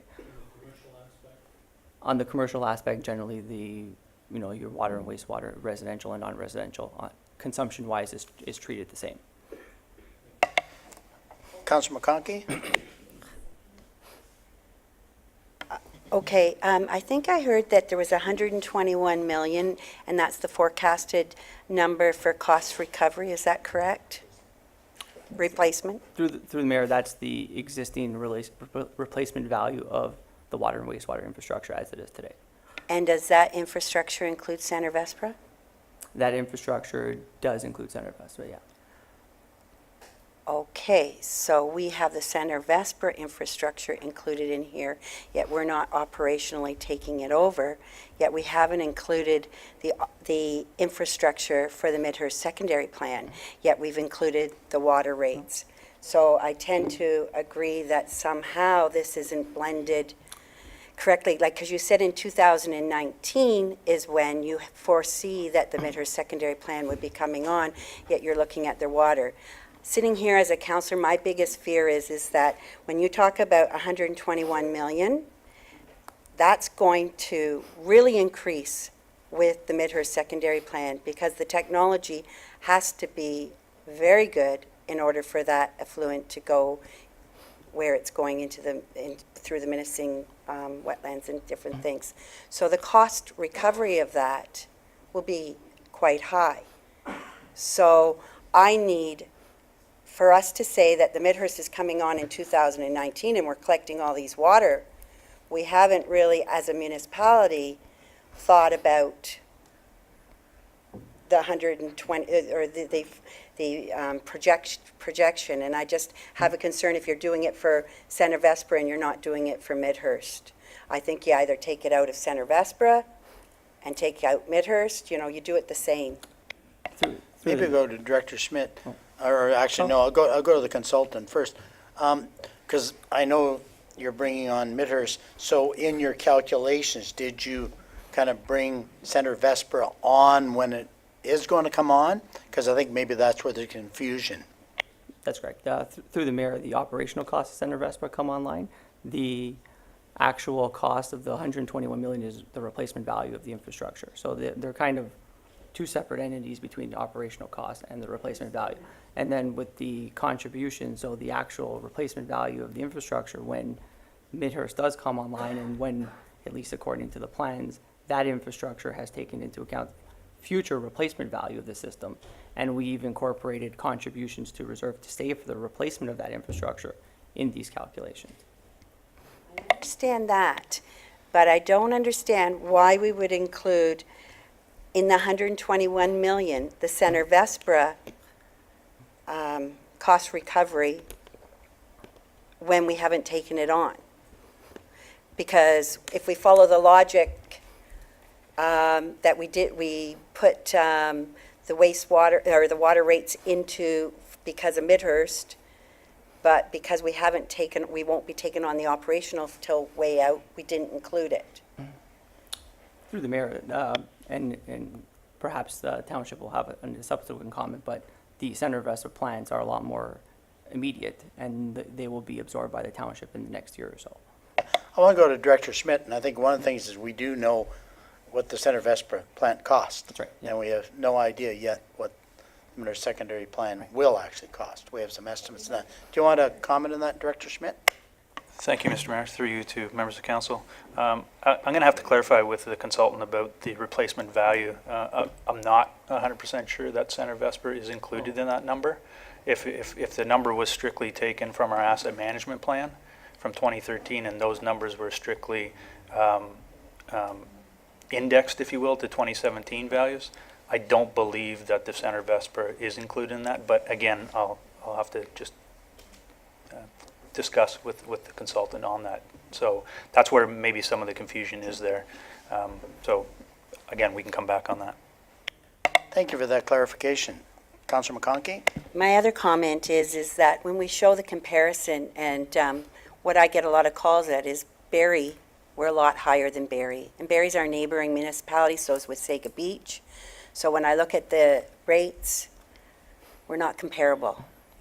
So I don't understand, because with Wasaga Beach, to me, it's a growing municipality. It wasn't a big municipality before, similar to us, but it's a growing municipality, quite low.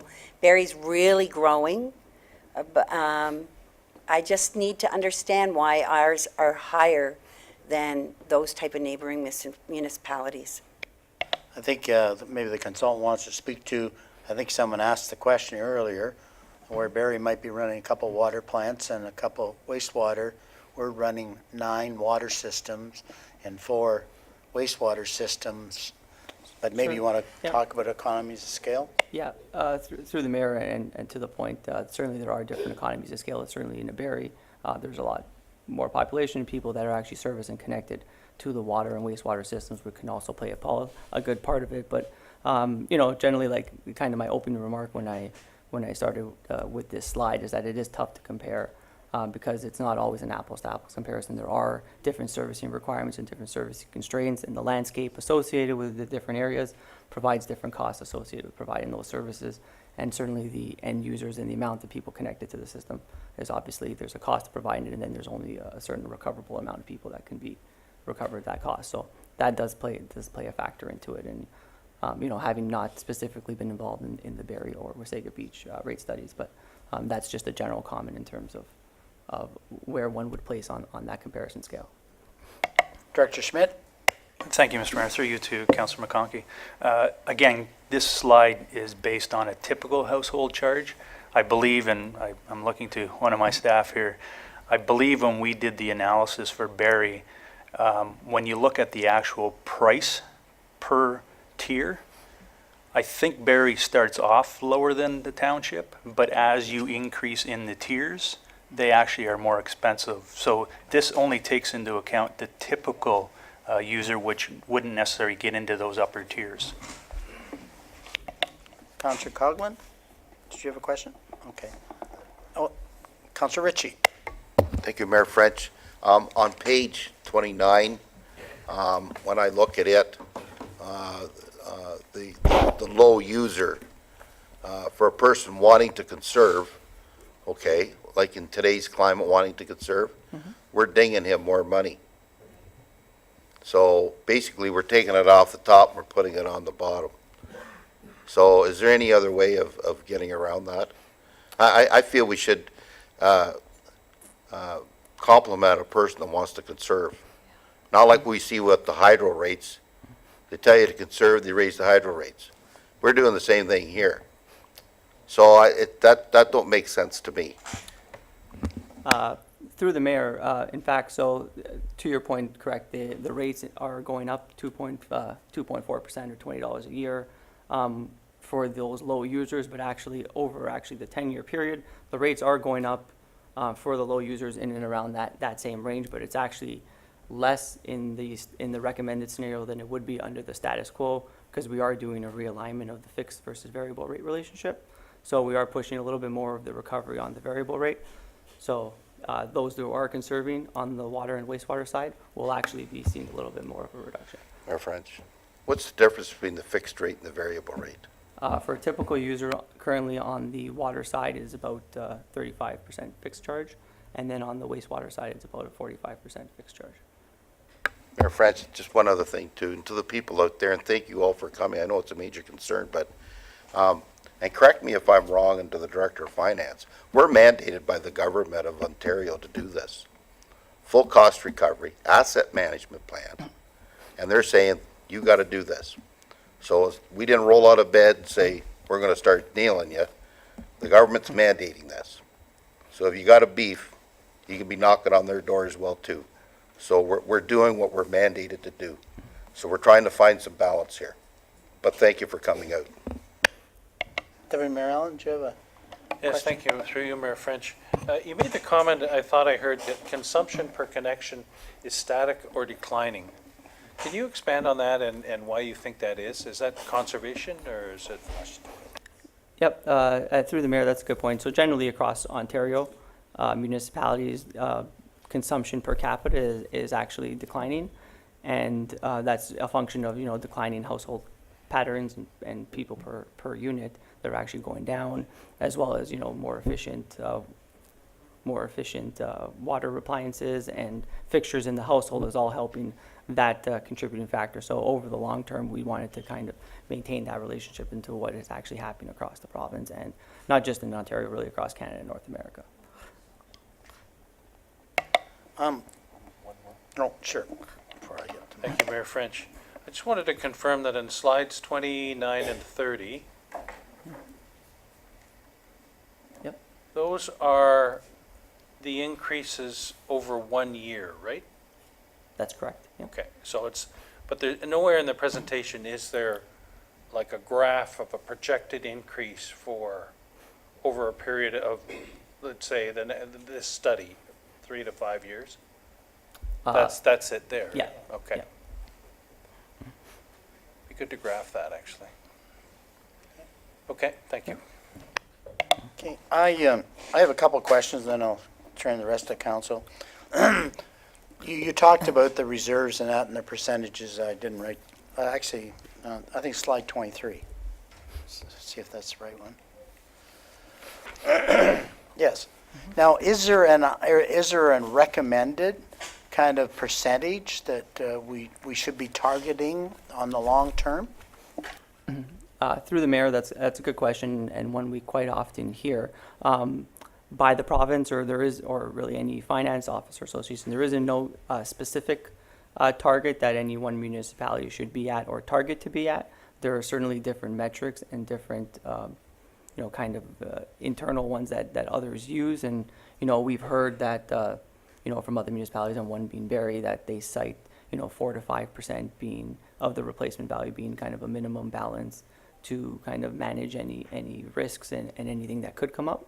We know the region of York, although much bigger in terms of size and geography, and their growth also plays a factor, but they target around 20% replacement value. But there certainly is other factors and, other things that other municipalities do in terms of reserves that can kind of cover a long-term capital plan and such. But there isn't one specific document that we could reference that.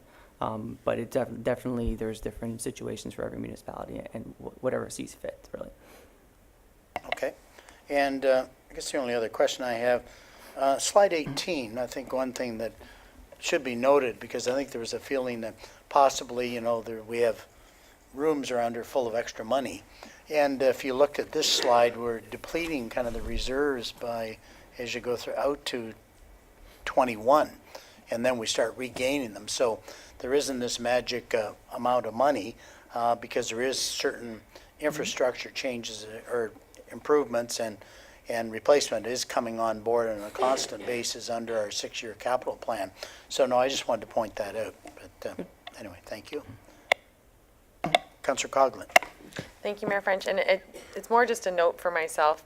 I know that apples and oranges is what you were speaking to, but as I'm going through the slides, I'm finding that some slides are projecting out to 2026, others are 2022, others are 2020. So in order for us to get a consistent picture as to what we're projecting, what we need to save for, and what these reserve funds need to look like, just a note, I would like them to all end at the same place. Like, I think it's difficult for us to assume, you have debt financing being issued in 2026, but then, in 2026, but why? It's not indicated in our capital as if we need to save for it. So just a comparison along the lines, like with the 2020 being in the middle of one of our graphs on page 20 to show a nice incline, but if it goes out to 2026 and there's debt financing there, a complete picture would be great. Director Schmidt, do you have any comment about consistency of information when it does come back to us for a final recommendation and comments? Thank you, Mr. Mayor.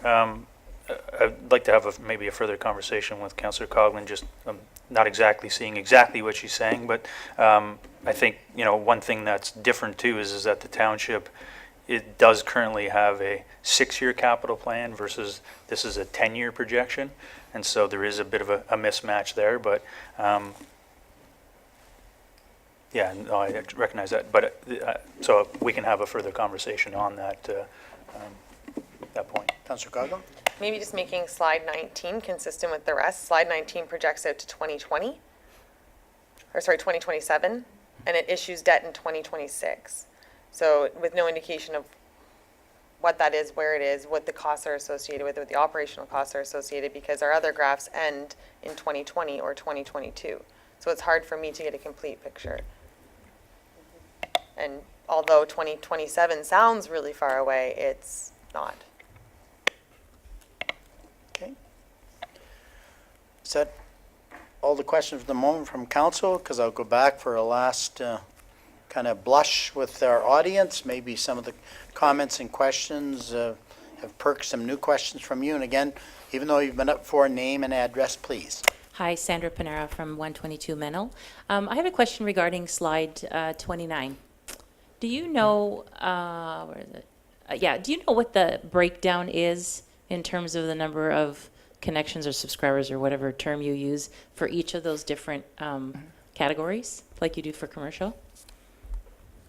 Through the mayor, that's a good question. We can certainly look into it. I know just from the high user perspective, we are looking at a handful of customers, probably less than 20. But on the medium to high, and when we talk about typical, that's just the average based on all the entire township-wide user base, right? So we can certainly get those numbers for you in just a breakdown, but I don't have them handy. Okay, thank you.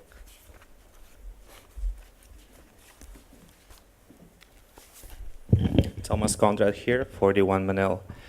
I'm just sitting here and listening to all this conversation. Can somebody here explain me in plain English why the berry rates, water rates, are half what we pay here in Springwater? Why is that? Why are those rates here? Because I moved from Barrie here. Why are those rates here double the water rates in Barrie? And that comes from the wastewater and then from for the water that we consume. Okay, well, I'll get two answers because I think our director said something about Barrie rates earlier, and then I'll go to the consultant. But the one thing, as we said, we don't have basically a lot of users, even on our largest systems. And it is called economies of scale, whether we like it or not. But I'll go to Director Schmidt first and then go to our consultants. Thank you, Mr. Mayor. I'm just trying to bring up actually Barry's rates here while we're speaking. I believe, I don't have it in front of me here, but I believe the last time that staff had checked is that the lower tiers of the structure are Tier 1 and Tier 2, I believe, are lower than the townships. But when you get into the higher tiers, I believe Barry's are actually higher than the townships. That is actually not true. Barrie doesn't have the highest rates when we go to the upper tiers. Also, wastewater is a big charge. Barrie has exactly almost 100% less than the spring water. So it's just, I was always baffled by it. I moved here and those rates are double. And I'm thinking that this is just, what's the reason behind it? But anyway, hopefully we're going to get the answer to this question. I've got another question though. Is there any way that the residents can put the separate water meter on the sprinkler system? Because majority of our charges are coming from the sprinkler system. That's what I feel. Is there any way of doing it? Director Schmidt?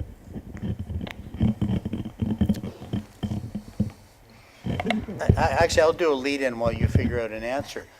Let's assume we did. Let's assume we did put a separate meter on it. Well, it still has to balance out from a revenue perspective.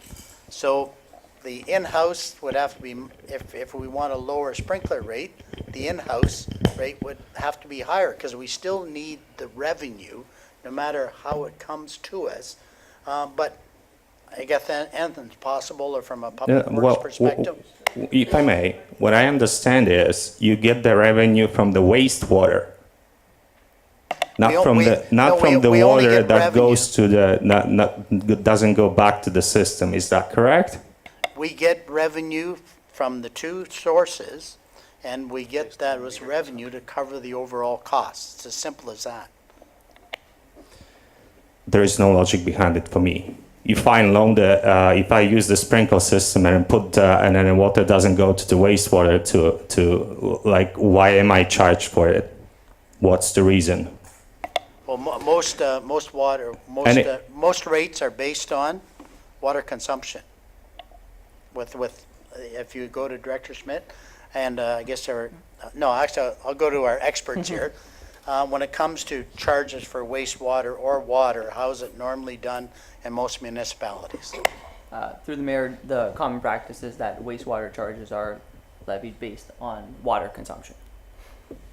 My question is there any way to put the separate water meter on a sprinkle system so we know we don't have to simply pay the wastewater for that? Director Schmidt, do you want to comment, or Director Public? Actually, maybe I'll go to the consultants again, because they took a lot of information. Have you heard of houses having two water meters, one at a higher rate for human consumption and that goes through the wastewater system, and another meter for washing your car and outdoor use and those type of things?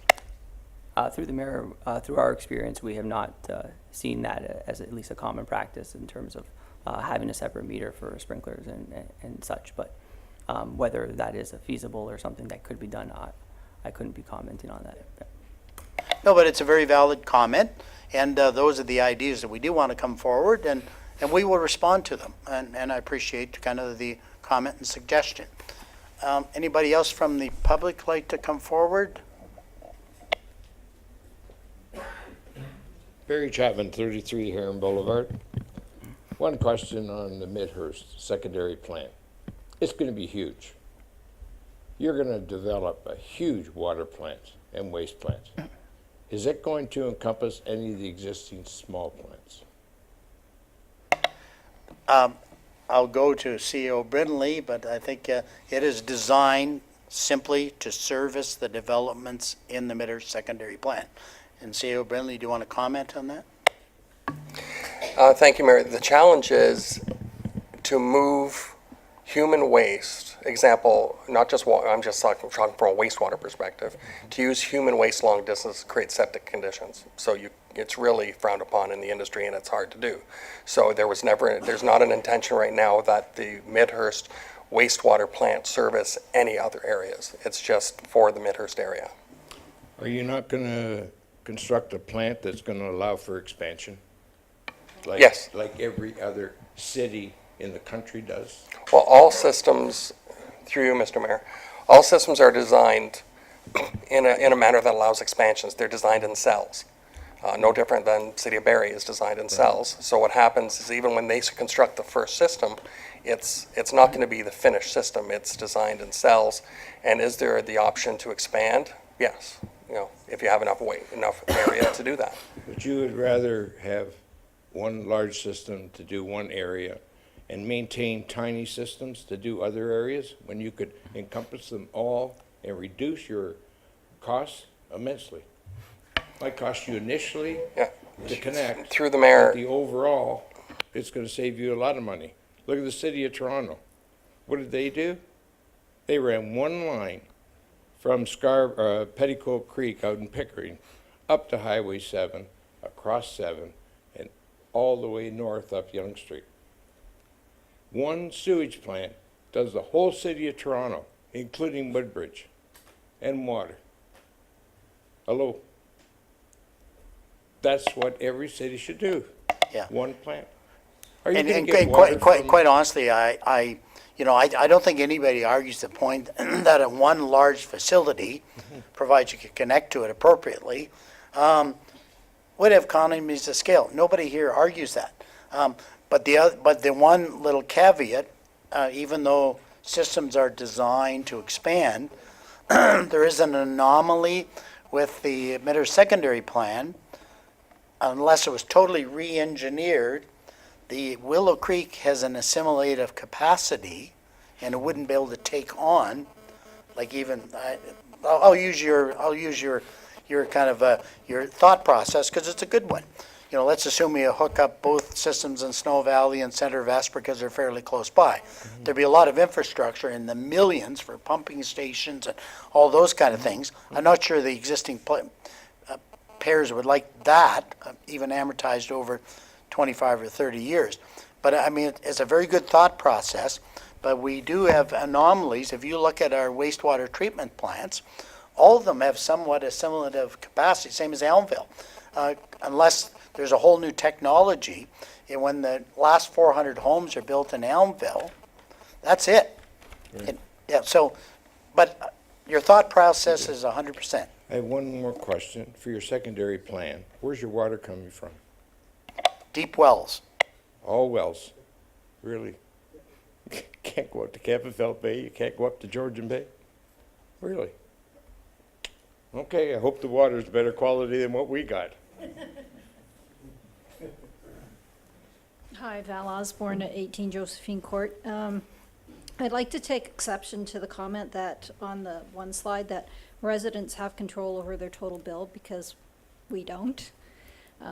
You have control over our bill and how much it is.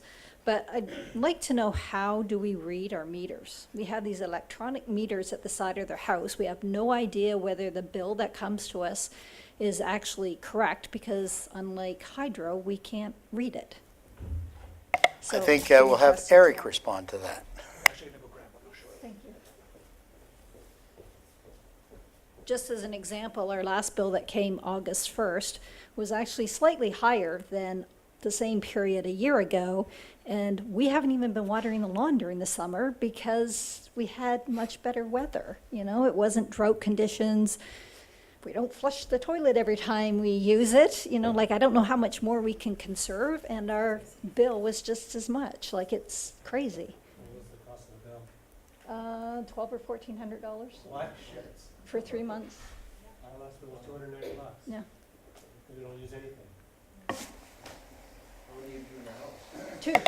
Actually, we can't pick up the conversation between the audience, so I prefer everything comes through the microphone, but I am going to go to our Chief Building Expense Officer,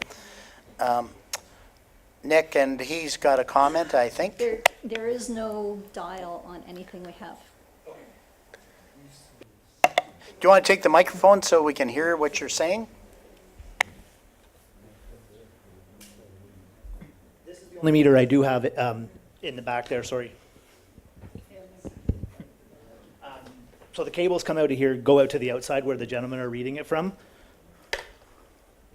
There's the reading numbers there, so when you get it, it is very faint, and I'm not going to build Where it. would this be? This would be in your basement somewhere. I don't know where in your basement. It's would be put in by the developer, but typically in electrical room We or. have a meter, it does not look like that at all. Okay, there should be some way to read it at least. I've looked. I don't have any Look other again. back there, but yeah, I've yet to see one that doesn't. I know a few people they've called me and they said it's just a gray lid. The numbers that you see, there is a small decimal. I can't blow that up, but those are the numbers, and there's decimal, and there's 4 decimals. So there's 9 numbers in total. First 5 are your reading, and then there's the point part. But I would follow up, please follow up, because you should be able to read it, and The one that we have is very metal looking. That one is very plastic, and our house is only 2.5 years old. Okay, the only other ones I have seen don't have the cap on it, but there should be some sort of little globe on top that. Yeah, I'll look again, but honestly, it does not look anything like that. Okay, thank definitely you. follow up with you. Thank you. Nick, did you have a comment? Thank you, Mayor French. I was trying to, I know Eric was going to get the meter, but just to the lady who was just talking about your water usage, don't forget about the water softener too. Because water softeners, if you have one, okay, because every time that thing regenerates, it's something, it could be up to 60 gallons, which is a hot water tank. So. Next questions?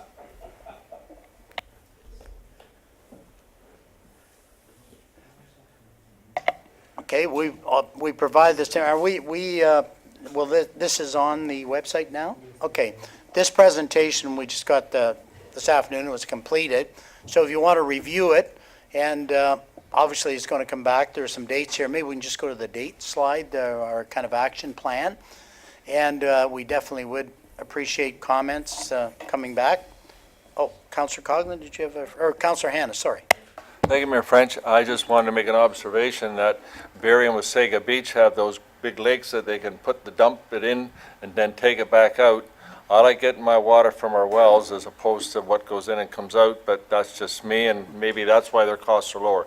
The other thing I would just mention to the residents, based on what staff are able to find out in relation to private wells through the province, if there's something that we can do as a council, I would consider a motion asking us to send correspondence to the province, asking them to allow our residents with reasonable size lots or acreage to allow them to have a private well, if that's something that staff are able to determine in their research. Okay, so this is our action. Oh, sorry, Councillor McConkey. This is my last question. I know when I asked the question about the Barrie having reduced rates, you said that that was the typical Barrie user. When we did the spring water rates, did we do the typical spring water user of today or the high user? Through the mayor, the typical user that we have is the spring water typical user today. Okay, so could we also have a graph that shows, I know the typical user is not going to change though, so We can show another graph that shows comparing the same list with a low user and the typical user to see where the rates would compare. okay, thank Yep, you. that's fair. And also, I think there's a point there, you know, when we talked about the different users, yeah, if we had a graph that shows maybe what percentage are high users, you know, average users and low users, that's probably good information for us, and I assume you probably have that anyway. Councillor Austin. So we may be comparing apples to apples and oranges to oranges, but in this case, we might be comparing Cortland apples to Macintosh apples, because a typical user in Barrie, I would venture, has a smaller lot, whereas a significant number of lots in Springwater Township are much larger, and there's a higher demand for watering lawns. Through the mayor, yeah, at that point with the comparison, we are getting into just little nuances within the analysis. Every municipality and jurisdiction is going to have different consumption patterns. We've picked just the 220 as a standardized number to compare. We can pick another standardized number to compare again. And that's, so we can do a 220 and a 70 or 100, and, you know, that's fine. Okay, thank you for the presentation. Thank you for all the questions. Thank you for the public coming out. As I said, please provide additional comments and have a look at this presentation is on the website now. If you look under the agenda, I invite the public to review it and make further comments, because there's some very good comments that were made here tonight that, if there's some kind of final adjustments in it, that's fine. And, we do want to, we've heard you loud and clear. Obviously we can make some movement in that direction, which I think we have. But anyway, thank you again for coming tonight, and thank you to the consultants and our staff for kind of getting together.